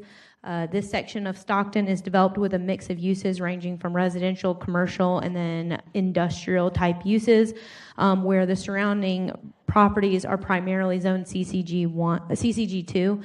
This PUD allows for more commercial uses, but doesn't remove those heavier, more intense commercial or industrial uses that we find are not appropriate for the area. Staff has reviewed the request and finds it is consistent with the comprehensive plan and meets the internal and external compatibility factors. We find the development to be appropriate and compatible with existing development. So because of these reasons and those in the staff report, we forward a recommendation of approval with a revised written description, Exhibit 3 listed in your agenda. Application was heard by Planning Commission October 9th. There were no speakers in opposition and little discussion, and they voted unanimously for approval. All right. Thank you. So with that, we have no speaker cards, but let the record reflect the applicant is here, so we will close the public hearing and get a motion on the amendment. And we have a motion and a second on the amendment. Can someone please explain the amendment? It's revised Exhibit 3. All in favor of the amendment signify by saying aye. Aye. Any opposed? The amendment carries. The bill is amended. Motion and a second on the bill as amended. Let's open the ballot. Record your vote. 68, 0 nays. By your action, you've approved 2025-623. Item number 16, 2025-627 is deferred. Item 17, 2025-628 is deferred. Item number 18, 2025-630. Open the public hearing. No speaker cards. We'll continue this public hearing. Oh. One speaker card, Samantha Series, in opposition, just not here. We'll continue this public hearing until 11/4/25. Oh, yes, ma'am. Go ahead, Mr. Clark Murray. Did you want to speak? Okay. This is 2025 6:30. Yes. Okay. You know, there's no action tonight. There's no. I realize that. Okay. Go ahead. I know you want to go home, but I've got to speak up. So, to the committee, this particular bill, if you pay attention to Exhibit 2 and notice where this builder is or applicant wants to change the zoning from RLD 60 to RMD-B. If you look at the exhibit, that exhibit is it's in between two homes, two single-family homes. And then with the RMD-B is typically some kind of multifamily. So he wants to put multifamily right behind in the backyards of these homeowners. Additionally, this particular bill applicant will be spot zoning. If you look at the Exhibit 2, 6630, it's spot zoning. You got CCG-2, you have RLD 60, PBF, that is actually the city's property, but there is no RMD-B. And currently my office is reaching out to the applicant or the applicant's representative to meet with him and invite him to the Woodstock Neighborhood Association meeting so that he can speak to us about this particular bill. And with that, I am finished. Thank you, Chair. All right. With that, we will continue this public hearing until 11/4/25. Item number 19 has already been discussed. Item number 20, 2025-674. We'll open the public hearing. No speaker cards. We'll continue this public hearing until 11/4/25. Item number 21, 2025-675. Let's open the public hearing. And we have we have a bunch of speaker cards, but they're all gone. This is 2025-675, right? Okay. So we will open the public hearing. I'll read the cards into the record, and then we will continue this public hearing until 11/4. Robert McFeely is in opposition. Catherine Del Rey, opposition. Tom Ransom, opposition. Thomas Mack, opposition. Ruth Nelson Peoples, opposition. Rita Sweat, opposition. Samantha Series, opposition. M. Drost opposes. Jim Drost opposes. Steve Shinego opposes. So with those read into the record, we will move on to items 2025, 721, 722, 723, 724 are all deferred. Item number 26, 2025, 725. Council members, please declare any ex parte communication you have at this time. Seeing none, let's open the public hearing and get a staff report. Thank you. This is zoning exception ordinance 2025-0725, which is seeking to allow for an establishment or facility which includes the retail sales and service of all alcoholic beverages, including liquor, beer, and wine for off-premises consumption. So this is basically a liquor store within the CCG 1 zoning district. The subject property is located near the intersection of Atlantic Boulevard and University Boulevard South in an area that is heavily commercialized. The subject property is being converted from a previous dry cleaners into a liquor store that would include a drive-through. Staff has reviewed the request and finds that it is consistent with the comprehensive plan with the existing land use category of CGC. We find the use to be compatible with the existing established development pattern surrounding the site, which is commercial in nature, which includes shopping centers, restaurants, and grocery stores. It's appropriately located near two commercial roadways, Atlantic Boulevard, which is a principal arterial roadway, and University, which is a minor arterial roadway. There are no churches or schools within the required distance limitation, and it is appropriately buffered from any residential uses in the surrounding area.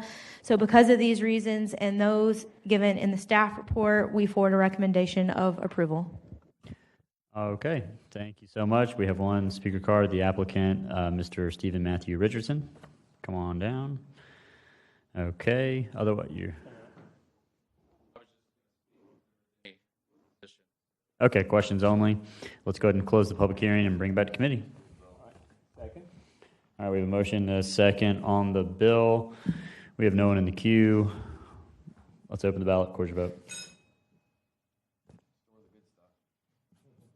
68, 0 nays. By your action, you've approved 2025-725. Item number 27, 2025-726. Council members, please declare any ex parte communication you have at this time.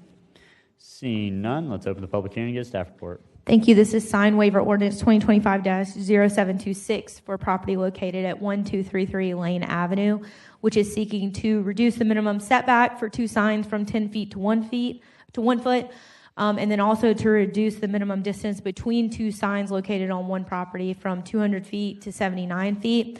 The property was originally developed in the 1970s with a commercial shopping center, and that did include the 2 on-site signs. The signs locations have been in place since they were originally constructed back in the 1970s, but the roadway along Lane Avenue has undergone widening since that time, which has caused the setback issue to be closer than the 10 feet required setback. The application is simply requesting to bring those existing signs on site into compliance. Staff has reviewed the request and finds that it meets the criteria in order to grant the waiver. The signs are compatible with the existing developments that all have the same issue with the development occurring in the 1970s. The waiver will not diminish property values or negatively alter the aesthetic character of the surrounding area. The sign locations will also not be detrimental to any vehicular traffic, as it will not impede traffic visibility on site or along Lane Avenue. So because of these reasons and those in the staff report, we forward a recommendation of approval. All right, thank you so much. We have one speaker card, Mr. Mike Herzberg, questions only. Seeing none, we will go ahead and close the public hearing and bring it back to committee. We have a motion and a second on the bill. So no one in the queue, and let's open the ballot, record your vote. 68, 0 nays. By your action, you've approved 2025-726. All right, the following bills are on second reading: 2025-751, 752, 753, 754, 755, 756, 757, 758, 759, 760, 761, 762, 763, 764, and 786. Yeah, go ahead, Councilmember Diamond. Hey, just to the committee, real fast, 10 seconds. I'm going to be introducing a bill in the next couple of weeks that's related to the Live Local Act. Essentially, you get these tax deductions if you build new multifamily that's below market rates, but you don't get them if you just slightly renovate old stuff. And I'm going to try and open up the door in Jacksonville to get those Live Local tax credits for somebody who comes in and substantially renovates local multifamily, and I'll be working with Dylan. I won't shock you, I promise. But right now, the property appraiser's office is kind of a weird view of this, and I think we can unlock a lot of cool development for Jacksonville and some of our tougher neighborhoods. So it's coming along, and I might do just a separate ride-along meeting about this. Heads up. Okay, yeah, I'll just comment on that. I mean, I would be certainly very interested in that, especially as we go down the course of the special committee on downtown, because that would probably fall into a lot of those categories. So please let me know if you have any meetings with that. This meeting is adjourned. Nice work, man.